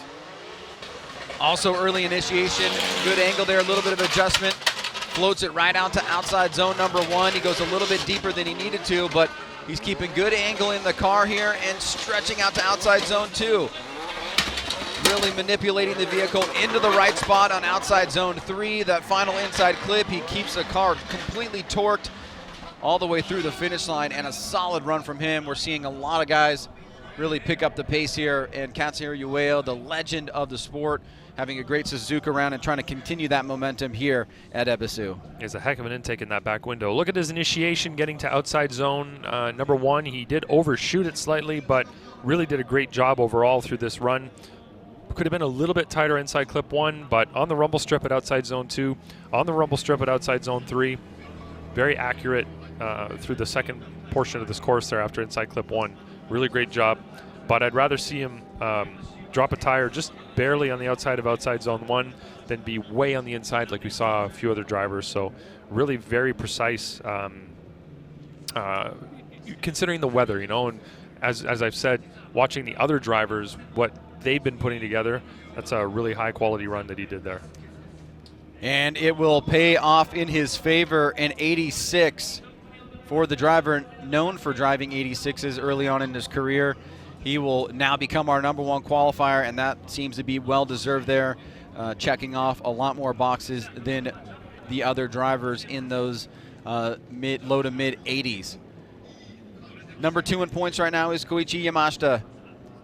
The Weld Work, Arai, and Velino driver, the JZX 100 Mark II, has been a classic vehicle for him. Sans wing this time as he comes down. Also initiating at that third standing cone, and he's going to get pretty deep into that first outside zone, but he's going to push a little bit too hard by doing so, miss that inside clip completely. So he's leaving some points on the table there with line, but you can tell the aggression is certainly there from Yamashita, who has just been an absolute beast in FD Japan, and your current number 2 in points. Wow, that was aggressive. I didn't expect the car to actually stay on the track the way that he came in at initiation. He did overshoot inside clip 1 by a very large margin, but look at the way he's getting through outside zone 1 here. May have had 2 tires, definitely 1, but this is the biggest area he made definitely through this track, way wide. But he manages to get on the rumble strip in the general vicinity of outside zone 2. He gets to the outside zone 3 rumble strip as well. Decent job at inside clip number 2. So I don't think just on principle of missing outside zone 1, he's going to be your number 1 line driver, Ryan. No, definitely not. On the basis of that, but it certainly still should be a decent score. And you can tell that he does have the aggression there, so if he can fine-tune a couple little areas, he may get back up there. It's a 79, still respectable, and he will move on and get ready for run number 2. Our final driver of run number 1 is your current points leader, Wataru Masuyama.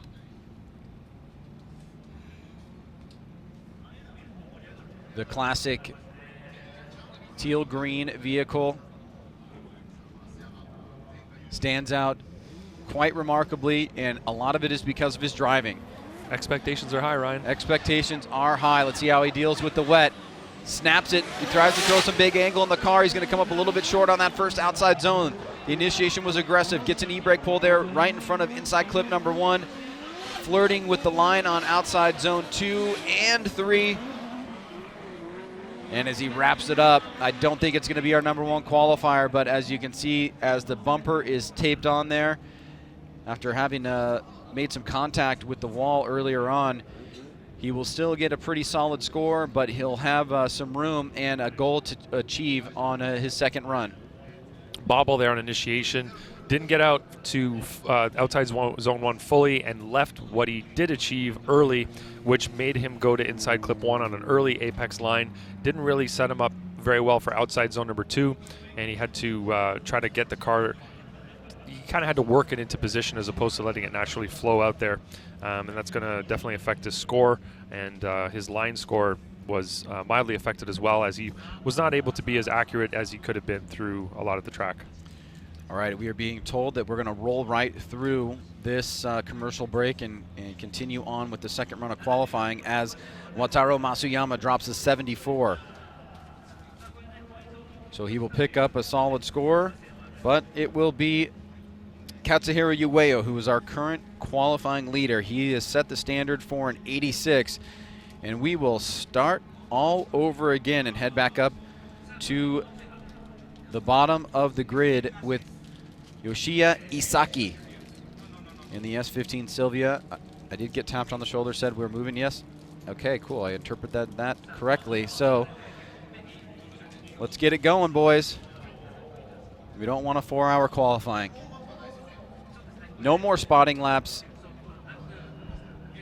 unless something crazy happens. But right now, the weather has stabilized, and the first run was all spotting laps followed by qualifying runs. This one will just be qualifying runs. Run number 2, here we go. Yoshiya Isaki. Early initiation. Looks like he's handling this pretty well. That's a pretty good job on outside zone 1. Trying to find the right line to inside clip. Manages to get out there.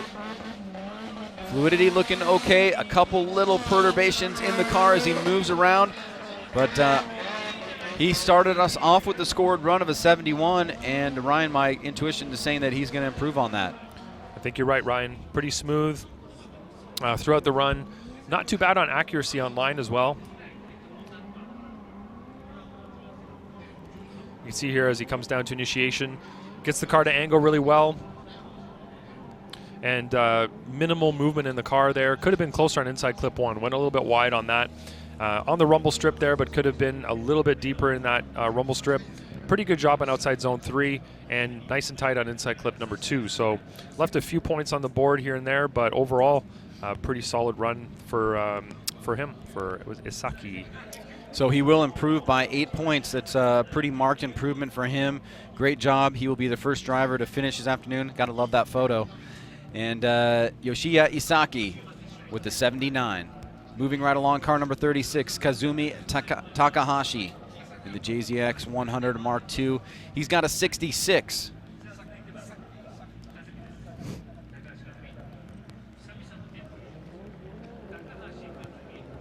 And here he goes for run number 2. He's got the comms on board. Not very aggressive on initiation. A little bit of a bobble there on initiation, trying to find the right path here as he leaves outside zone 1 into inside clip. Moving around, you can see a little bit of adjustments and lacking some of the fluidity. Better on this section of the course here, and so trying to better that 66.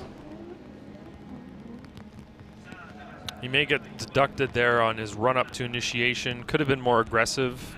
Wasn't really looking like he was full throttle. And that's going to hurt him slightly there, especially that initiation with the bobble. Definitely on the fluidity side of things from the style judge. Could have been deeper in 1. Didn't do too bad on inside clip 1. Got on the rumble strip at outside zone 2, but could have been deeper there as well. Outside zone 3 was pretty solid, and then came down the hill to pretty good inside clip 2. Just some fluidity issues there. The car wasn't really looking settled. Moved around quite a bit, so just have to clean that up. Well, Ryan, just looking at some of the numbers coming through and some of the previous scores, we've got 25 actual scores after run number 1. So there's 7 open spots for the incompletes that have happened so far. It's a 69, so he should be good into tomorrow's competition unless something crazy happens. We've got 1, 2, 3, 4, 5, 6, 7, 8, 9, 10, 11, 12, 13, 14, 15, 16, 17 incompletes. That's a lot. Yes, it is. So opportunities here for those incompletes to bump drivers off. This was the guy that went into the dirt wall in his spotting lap, Atsushi Wachi. And a lot of pressure his first here. run too. A lot of pressure. This is going to be his weekend right here. So far, so good. You can see dirt still underneath the car. Oh no! And we've seen that from quite a few drivers after they leave that inside clip, not able to maintain the grip. And unfortunately for him, that is going to be all she wrote. It's a skipped run number 1 and an incomplete on run number 2.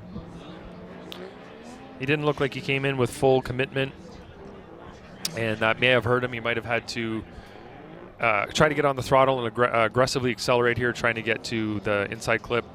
And then as he came in there, was on the wrong line. Had to try to slow the car down and over-rotate it looks like. And unfortunately for him, he did not have a score in his first run because he skipped the first run. And he'll receive a 0 here as well, so that's double zeros for him. And he will not qualify for this weekend's competition. Bummer of a weekend for him. And unfortunately, that first run really wreaking havoc and causing some problems for him. And the pressure in run number 2 was not able to pull it off. So our next driver also has an incomplete. That's Yoshimi Mori in the S15. A lot of these second runs are going to be about pressure. Let's see how Maury handles it, initiates at that second standing cone. Pretty good job navigating that first outside zone. So far, so good. Slick area of the course, pulls it off, gets out there. Line's looking pretty good here, Ryan. It is. And it looks like he is going to log a score as he gets through the finish line. And a pretty good improvement for him. Obviously, the much wetter conditions in run number 1 not serving in his favor, but run number 2, he comes through in a pressure-filled situation. Yeah, he did a great job here. I think, like you said, the pressure didn't really affect him too much. Maybe it helped him a little bit, but looking at outside zone 1, just a tire slightly over, left it very slightly earlier than he should have, put him on a slightly tighter line for inside clip 1, but he managed to do a pretty good job through there. And coming through the outside zones, did a good job through there also. Looks like he has his car positioned properly. Just slightly off of inside clip 1. Would have liked to see him a little bit closer to that rumble strip. He just touched that rumble strip at outside zone 2, so 74. A respectable score for Yoshimi Mori, 74, and that should put him in. We've got quite a few zeros, and that is really going to shake things up. Our high score is an 86, currently held by Katsuhiro Ueo. And here is car number 999. Now this score is very, very low. He's got a 40 on run number 1. Ooh. So Yasao Takano in the JZX 100 needs to perform here. He gets that early initiation. He's got big angle. Can he hold it? He's not going to hold it. And that is going to be our second driver potentially out of competition. It would be a miracle if the 40 held, Ryan. We've never really seen a score that low, but crazier things have happened here. Looks like he just pushed a little bit too hard on outside zone 1. I think he did. You can see the car started to over-rotate before he even got to the zone. Wasn't able to hold it, unfortunately.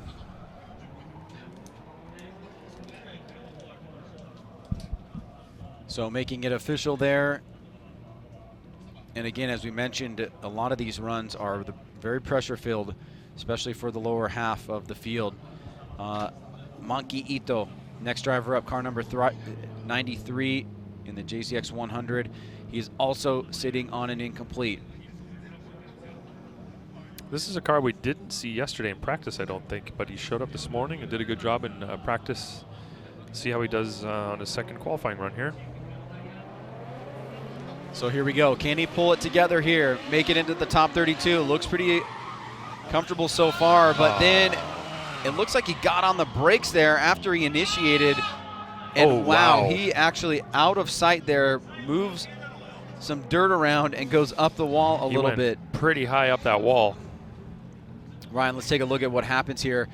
He comes down that first section of the track, looks aggressive, and then it looks like he braked right after he initiated. Yeah, maybe not the best move, but maybe he felt like he was coming in too hard. Yeah, caused the car to over-rotate. Got on throttle and probably should have gotten off throttle a little sooner. You can see he got up there pretty high on that bank, considering the speed that he was going there. It looked like he was on throttle trying to keep it off the wall, but as it spun and started pointing towards it, he wasn't able to get off throttle, and it kept driving towards it. So the judge is making it official there. Another driver knocked out of competition. We'll have a little bit of cleanup here, but it doesn't look like anything super substantial. Just a marker for outside zone number 1 being reassembled and maybe a little bit of dirt pushed off. So he won't qualify, but at least his car is still drivable. Didn't break anything, didn't hurt anything, and that's sometimes that's the main thing, right? You're able to drive your car away afterwards. Car number 654, Koji Kitagawa, he's got a low score as well. It's a 52, so he'd like to see some improvement here. Let's see how he manages with a little bit different conditions here. A bit more grip. Let's see if he can get above that 52 and give himself some breathing room here. Slow rolls it. Oh, he understeers, and it is probably not going to improve. And in fact, he's going to spin out way deep into inside clip number 1. So the first run will have to hold for him. It's a 52. It's razor thin margins, if that. Let's take a look, Ryan, and walk us through what happened here. Yeah, he didn't look like he got the car to initiate originally, and that understeer you're talking about, he ended up having to get on throttle to try to get the car sideways. By the time he got sideways, it was far too late, and just couldn't make it around that corner, unfortunately, so that'll be an incomplete from him. Judges making it official, incompletes across the board. And our next driver up could potentially improve here. He's got to be more well-suited to the changing track conditions than just about anybody. It's car number 4, Nobushige Kumakubo in the S15, a 76. He set the pace and the standard for the lower half of the qualifying grid with a 76 in run number 1. And now he has an opportunity to challenge our current leaders. Let's see what he can do here in run number 2. Initiates nice and early, good angle, floats it out. Beautiful job on outside zone number 1.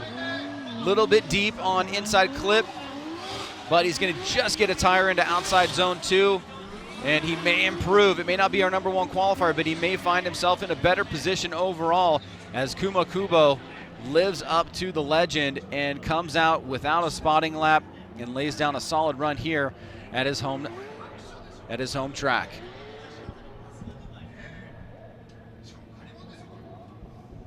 So you can see here, it gets the car to angle really well. Beautiful job on outside zone number 1. He might have left it a little bit early. Off of inside clip 1, a little bit of a bobble there. Didn't fill outside zone 2. Did pretty well on outside zone 3 though.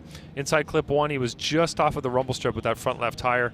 So he'll get let's see, his line score is slightly worse than his first one, unfortunately. So as we input our scores, see how they all add up.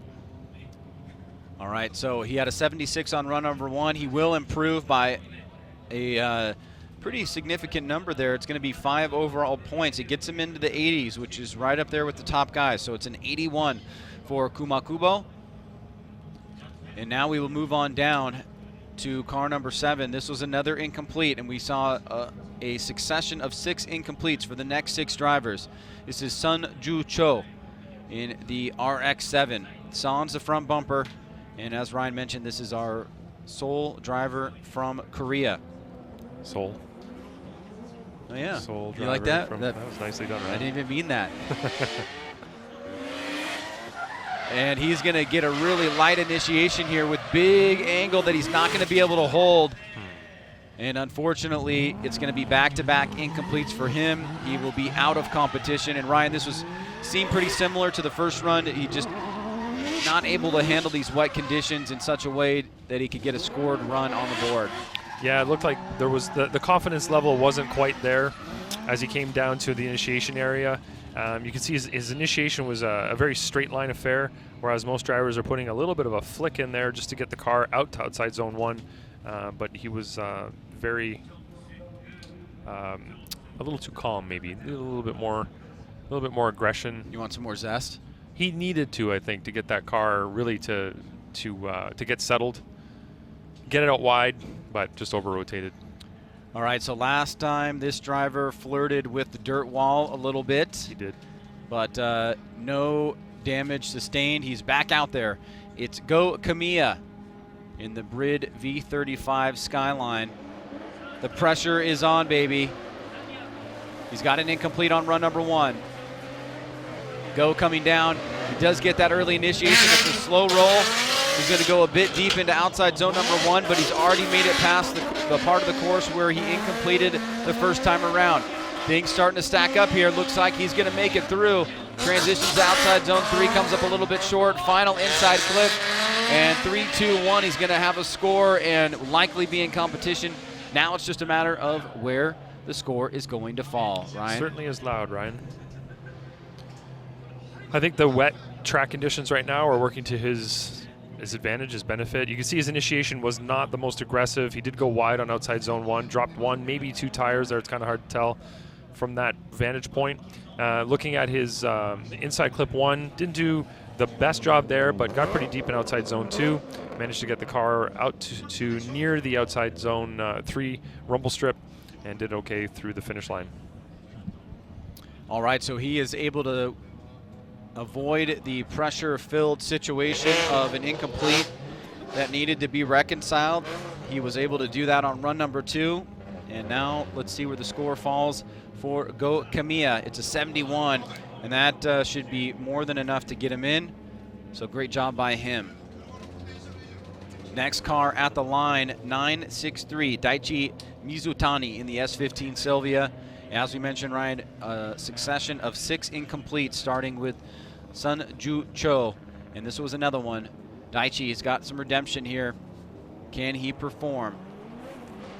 Coming down through the chicane, midline approach, and he is going to initiate right to that outside zone, but come up a bit short there. And he's going to be really tight. Makes a big mistake. Oh, and I think that's going to be too much to overcome. I see a lot of you guys putting your pens down, so I think that that's going to fall into the incomplete category. And Ryan, tell us if that if you are verifying that. Yes, that is correct. So what happened here to Daichi? Well, he was on the wrong line coming inside clip 1, and when you get pinched off like that, it's really hard to get the car rotated without over-rotating in these wet conditions, especially with the rumble strip that's there. And it looks like he may have understeered, and then just things didn't work out for him, unfortunately. Things didn't work out. Things didn't work out. That is a good way to describe it. All right, so Daichi, unfortunately, 2 back-to-back incompletes. He will be out of competition. We will move on to our next driver. It's Yusuke Kusaba. Nope, we are skipping him over. Yeah. Okay. All right. Is retired. Is he? Oh, retired. Wow. Okay. Yeah, retired. Boom. Okay. Unfortunately, that means he is out of competition. All right. So it's Masakazu Hashi in the S15. Incomplete on run number 1. Leaves the chicane. Midline approach. Early initiation. He is going to come up short on outside zone 1. He's flowing to inside clip 1, but he's going to run a bit wide here. He's going to have to try to make an adjustment. He's going to get into that zone way early. And he's going to come up a little bit short on outside zone 3, but he's looking to improve on a 0, so he's going to do that. The incomplete will be eliminated. He will finish up with whatever score comes from this run. And Ryan, let's take a look at this again. What were some of the mistakes made? What were some of the positives of this run? So he didn't get out to outside zone 1 really well. He left what he was close to early, and then you can see that it really sent him on an early line to inside clip 1, which sent him way wide before outside zone 2. And unfortunately, that kind of ruined the flow for that section of the course. He was able to do okay for outside zone 3 and get himself positioned there, and didn't do too bad on inside clip number 2, but that's going to be a huge stall up for him. Line-wise, it's going to hurt as well. All right, so his last and final chance, he was able to come through with the scored run. Let's see how Masakazu Hashi pulls it together with a 61. All right, so a 61 will have to be the score that makes it through to the top 32. As we mentioned, we had quite a few incompletes. Masao Minowa had one of those in the last run. Looks like she was going to pull it off, but unfortunately she did have just a few too many mistakes. Here it is in run number 2. Can she make it in? Heading down, real easy initiation. Oh no, the front end washes out. And unfortunately, it is going to be a back-to-back unscored run for her. Deeply disappointing, as the weather just too much to handle for some drivers. And unfortunately for her, that incomplete will put her out of competition. Looked like she was not committing enough coming down the hill. She wasn't coming in with enough speed. You can see the car wouldn't really maintain angle once she got it to angle. It stopped straight, and she ended up going off the course there. More speed would have helped there. More commitment would have helped. But again, very difficult to judge, to gauge how fast you should really go.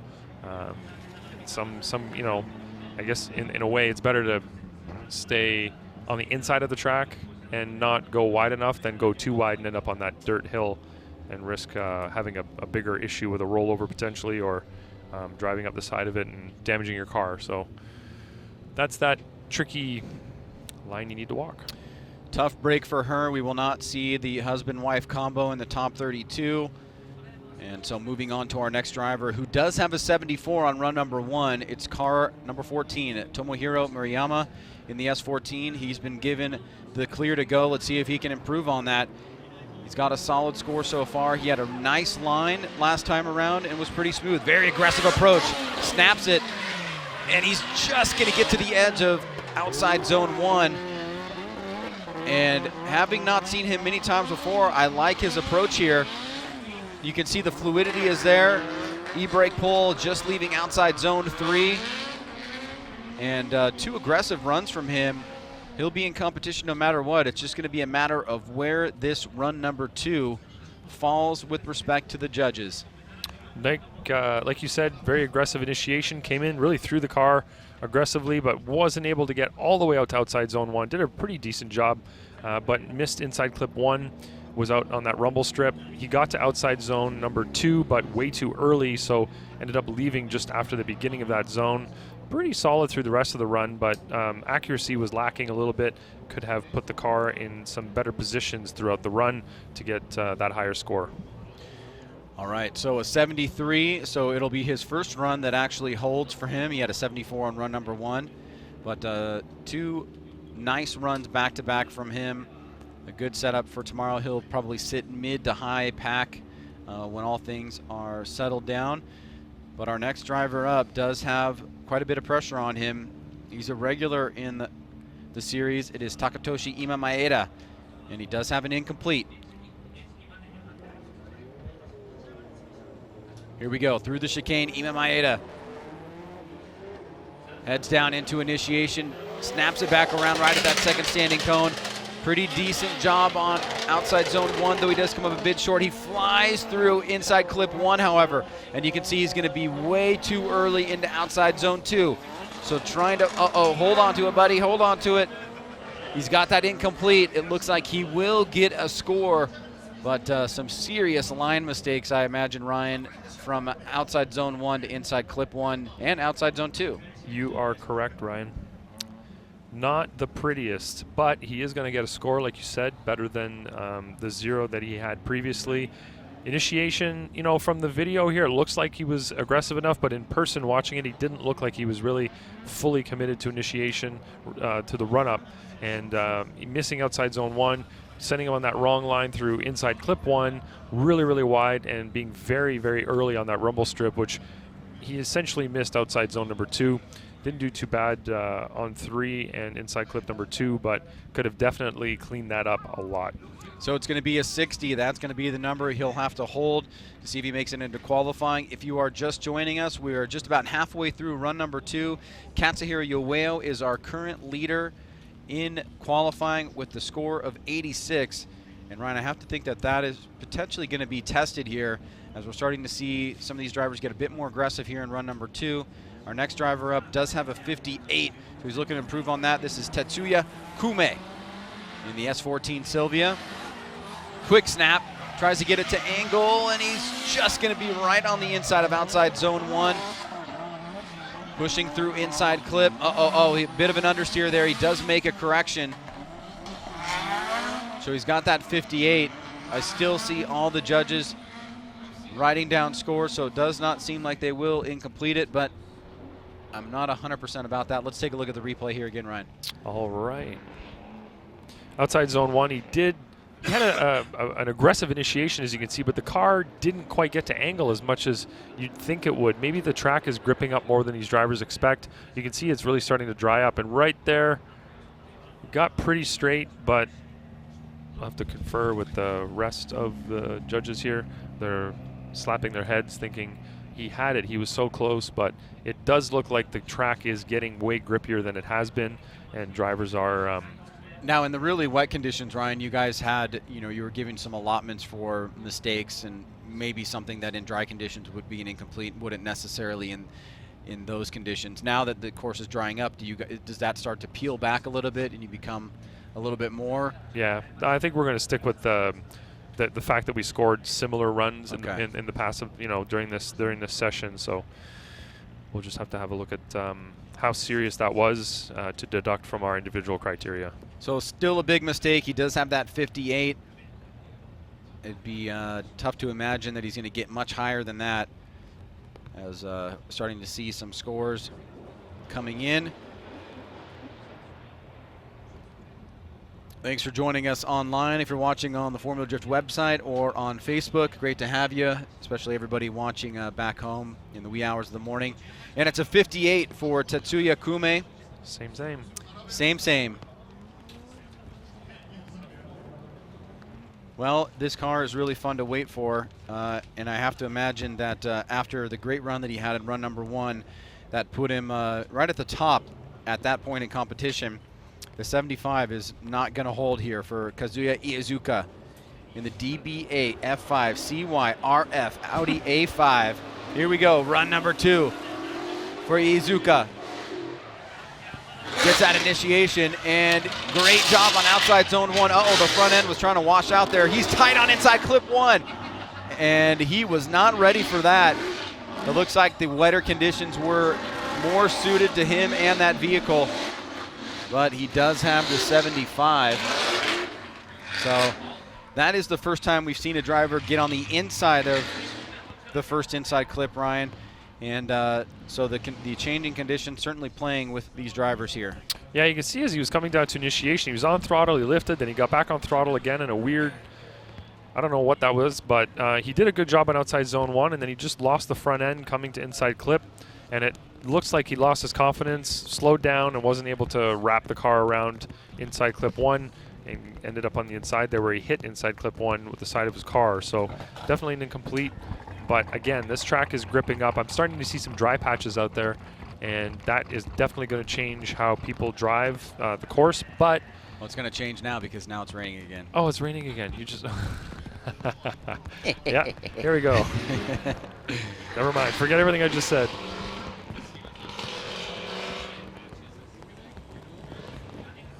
The rain was like, shut your mouth, yeah. Ryan L. How dare you talk about me drying up? No way. Yeah, look at it coming down now. What do you think about that, Ryan? Look at it coming down. Well, the excitement of the drier conditions is short-lived, but you know, we were really flying through this second run without those spotting laps. We'll have to see how, if or not, that does not continue here on the second run. Our next driver up as we get everything situated here with the tow truck changing positions on the course is going to be Manabu Fujinaka. He is a 68 in run number 1. And just to give you a heads up, if you're following, there is 1, 2, 3, 4, 5, 6, 7 incompletes in the remaining drivers. So we boiled that down, and it looks like we will have a full field. It's just going to be, where are these scores going to drop? Here is Fujinaka, 68 on run number 1. And pretty well navigated, given that the conditions are just basically, he's guessing. And it does get the best of him at inside clip 1. So again, the inconsistency of the conditions, certainly it's really hard to blame the drivers at this point on this particular lap because you know, it's hard to know what to expect. But what happens here, Ryan? Well, like I said earlier, you have to have your car settled when you go over that inside clip. You can see there he started to rotate the car by inside clip, and it's just a super slippery area where you can't do that. You have to have the angle set. You have to be on throttle already. The car has to be really settled in its rotation, and the weight balance has to be really kind of even as you go through there, or else you're going to end up in a spin like that because it is so slippery through certain sections of this track, that being one of them. Well, it's a good thing that a lot of these drivers do have scores in run number 1 because certainly the weather changing here abruptly is going to play a role. This driver, Tomonori Tasaka, has a score of 68 as well. And woo! It's going to be... that's not good. Oh, crap. Oh, wow. Ooh, that was very close. That was very close, Ryan. Sorry, everybody at home. That was just a natural reaction there. That was a very hard hit into the wall. Let's take a look at this. What happened here, Ryan? I think he was probably expecting it to be way grippier than it was. Just came in with way too much speed, and that was scary. He managed to not roll over, but that car definitely rode that entire wall. Yeah, that was scary. So luckily for him, kept it on all 4 wheels. Kind of stuck right now, but they might be able to get him out without the tow truck. And it looks like we're going to commercial, Ryan.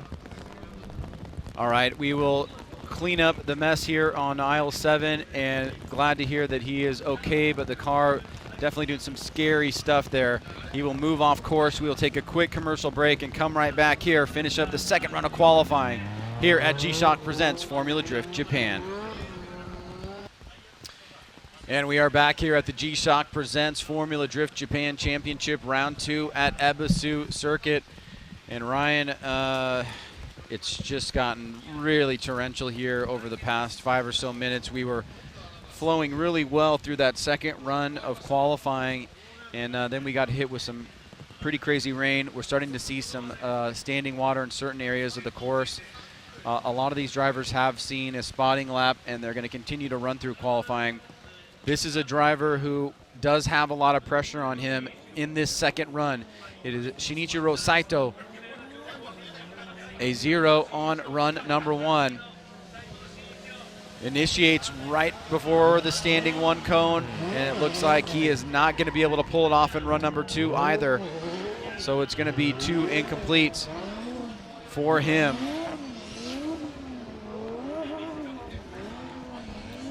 Tough break there, Ryan, and you know, as a driver, and now the rain has stopped again, but we just got a big flood of water there. You know, as a driver, what's the best way to prepare for these kind of variable conditions, run to run like this? There really isn't much you can do not knowing what the surface condition is. You know, it's something you have to feel out from lap to lap. You can look at the surface, but what is it really going to give you in terms of grip? You know, what are your tires like? How's your car set up? So many different things coming into play here. Unfortunately for him, misjudged. Yeah, unfortunate. Tetsuya Iha. I keep wanting to say Iho because Jin Harino is the next driver up. But Tetsuya Iha in the crown. He's got an incomplete as well. Come on, man, you can do it. Initiates right past the 3rd standing cone. It's not looking good. And the rain claiming another victim here. Tetsuya Iha. Back-to-back incompletes. And Ryan, it looks like just the conditions that we're starting to dry up, grip up a little bit now, are back to very slippery and wet. Yes. The drivers that were just before this torrential downpour, I think, had the best conditions for potentially putting down a good lap, and we did see some decent scores before that rain started. And I don't know if we'll get back to that. We only have, what, 15, 18 drivers left or something like that. It's not looking good for it to dry up in that amount of time. So looks like the rest of our day here is going to be pretty wet. Whether it stays this level of wet or if we get another downpour, that's yet to be seen. But it's definitely not going to get any better than this. Well, according to my calculations, my rough math, we have 29 logged scores, and we have 1, 2, 3, 4, 5, 6 incompletes. Okay. So we potentially could come out of this with a top 32. We could, yeah. I could be off 1 or 2 here, but that's just rough math on the back of the napkin. All right.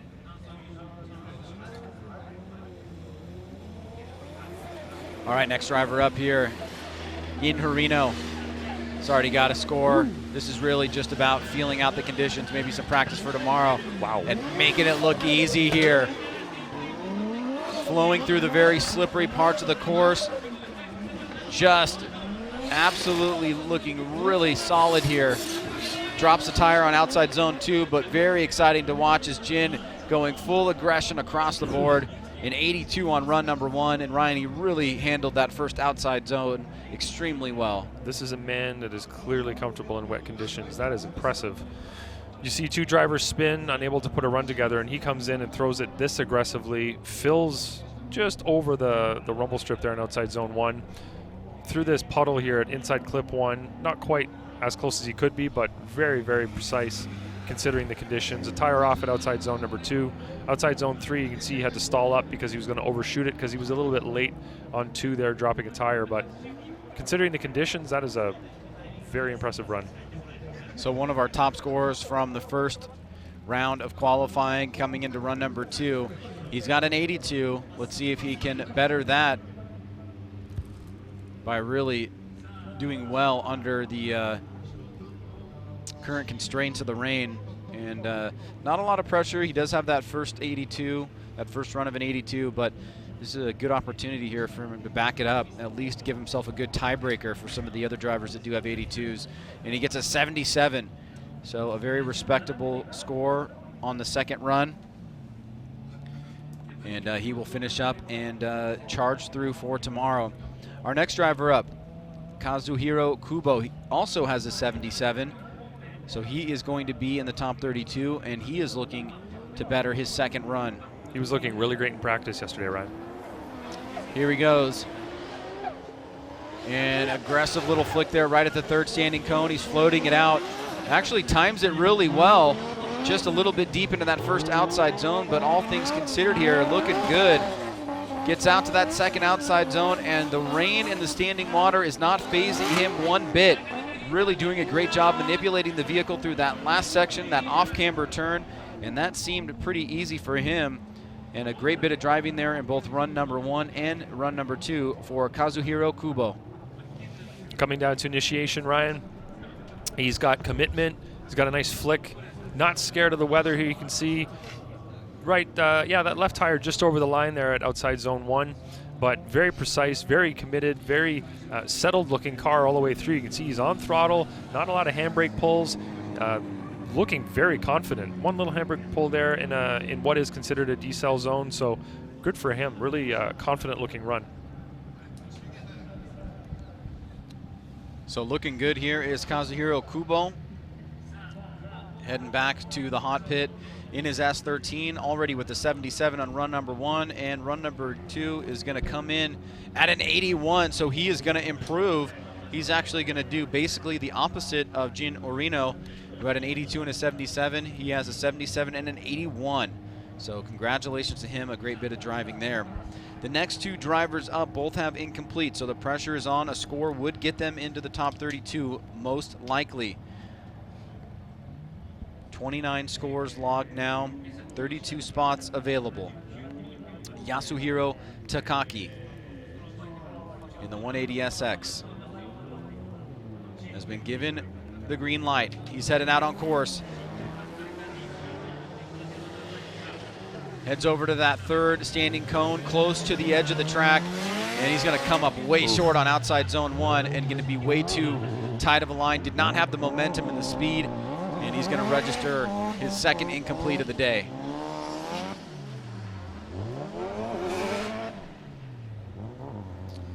So Ryan, it looks like he just a bit tentative there and not enough speed and momentum to carry him out to outside zone 1 and very far off the inside clip. Yeah, you can see he was pretty conservative on his initiation, very slow to angle, not really aggressive, but like you said, not the right amount of momentum.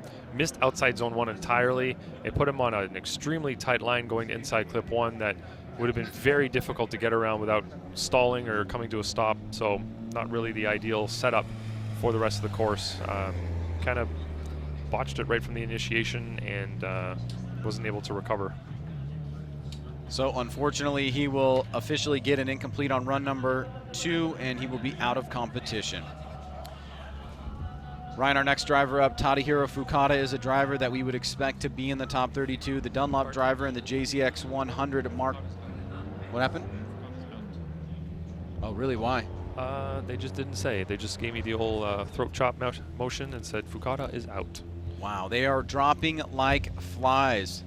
And with only 1, 2, 3, 4 more incompletes, those 3 of those 4 drivers need to get a score if they want to have a full field. Our next driver does have a score, and that is Kenji Yamada. He's got a 62 on run number 1, the next-in driver, trying to improve.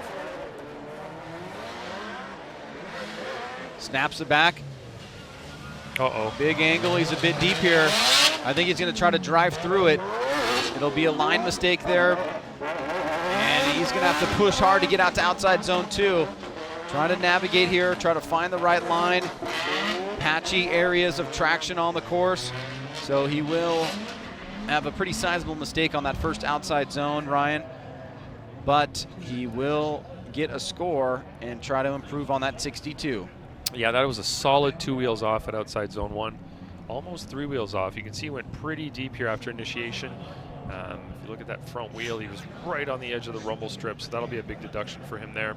Came a little bit early into inside clip number 1, but got nice and close to it.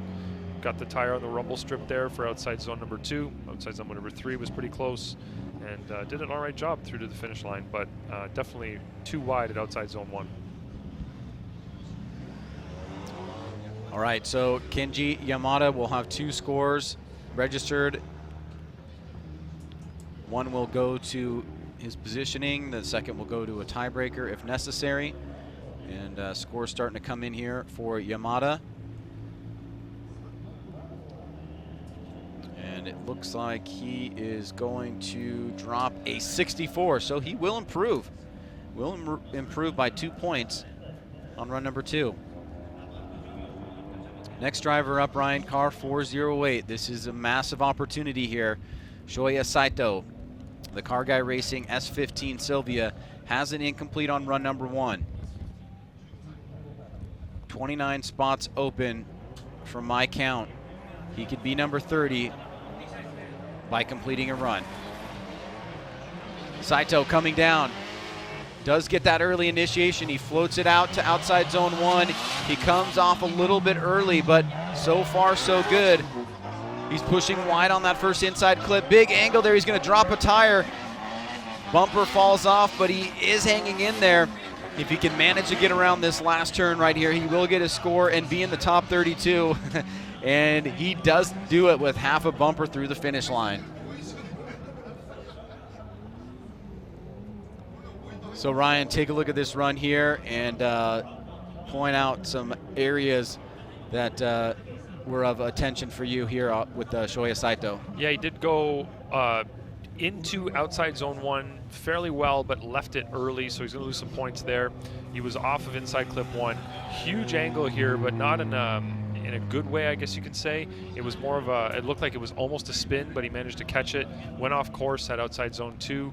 Was off of number 3 as well, but managed to get a score on the board. You know, it's going to be a little bit lower than I'm sure he wanted to get, but it's better than his previous 0.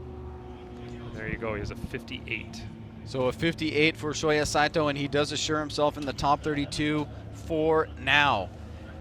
And I think even just trying to do the rough math here, we do have a 40 in the scored position, so that actually should guarantee him a spot because somebody else would fall off if they were to get pushed up at that point. All right, so Shang Nian, 74. He's well into competition, just trying to better it now. Very aggressive approach from Shang. Woo! Big angle here, and he was pushing it. He's going to go right to the wall, and he is going to hit hard. The rear of the car going right into the wall, the front bumper coming off, and another tough hit. The wall claims another one, and it claims Shang Nian. He's lucky that nothing worse happened again. Looks like he knocked the taillight out. Shouldn't be anything too serious. Maybe some suspension arms and such in terms of damage, but car should be repairable here, especially since Power Vehicles is just up the hill. If they need to do any kind of more major repairs, but I don't think anything major will need to be, too major will need to be done there. It should just be maybe more than superficial, but less than a bent frame or anything like that. So it should be more than superficial, less than destroyed. Yeah, exactly. Okay. Not the end of the world, but again, they're right up the hill here. They can just drag it up to the top if they have to. They have everything they need to fix it up there tonight. But I don't think it should be too serious. Well, you got to appreciate the aggressiveness Shang always brings to the table. It looks like we are potentially getting a signal here. Yes, we are going to take a quick commercial break. We're going to get Shang off of the track, come right back here to the G-Shock Presents Formula Drift Japan Championship here at Ebisu Circuit. Back to the G-Shock Presents Formula Drift Japan Championship here at Ebisu Circuit. We are on the West course, and our next driver coming up, Yuichi Amagai. During the break, we had Shang Nian go pretty hard into the dirt wall here, Ryan, and looking at the scores, we've got 30 scores. So everybody that has a score right now is going to make it into the top 32 tomorrow. and we have 2 remaining drivers with incompletes. That means they must get a score to make it into competition and also to have a full field. Yuichi Yamagai, he's got a score of a 73. And excellent job on outside zone number 1. Beautifully put together run so far, but he messes up. What happened? And does not push out to outside zone 1. He basically missed that zone completely, but he really had the outside zone 1 nailed. And Ryan, love to get your take on what happened there. Just seemed like he wasn't able to get out to outside zone 2 for whatever reason. That angle that he was carrying from outside zone 1 to inside clip 1 was fantastic. I don't know what occurred there. Let's watch the replay and see if we can figure out what happened. But right on the rumble strip, that couldn't have been any better right there. Right here, the angle was good, and then he had a little bobble, over-rotated a little bit, and just couldn't make it out there, unfortunately. So he missed that zone entirely. That's too bad because it was looking really good. But I'm getting some looks from the other judges here. Give me a second. It won't matter at this point whether or not they scored as an incomplete. He's guaranteed to be in competition. It only becomes a tiebreaker if he does have an incomplete versus a scored run. He's got that 73, so they are going to give him an incomplete. That is official. Unchaseable lead run. Unchaseable lead run, okay. So the next driver up is a 実証雨に強いタイヤ横浜は濡れた路面であなたの想像以上に止まる止まる止まる日本最高グレードのウェット性能 A をあなたの車に雨に強いタイヤといえば横浜革新のカーボンベゼル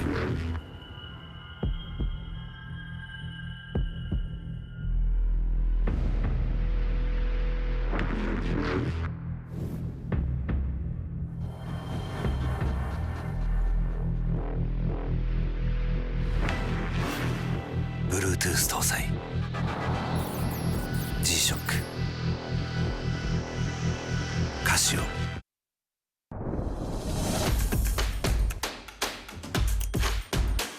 The brightness called brilliant.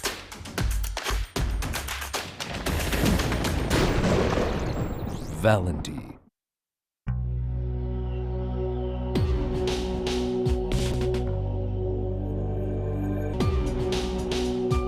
Quality of Japanese craftsmanship. Buritto. What's up, guys? It's Frederick Ospo, and I use RSR suspension on all my drift cars. I love RSR. Iyo RSR Ichiban.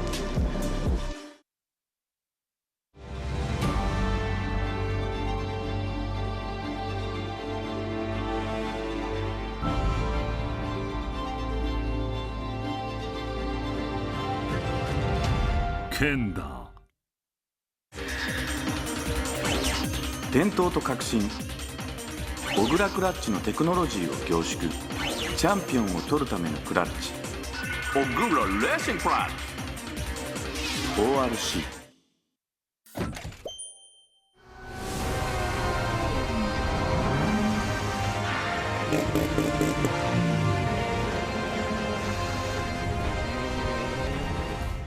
Motis.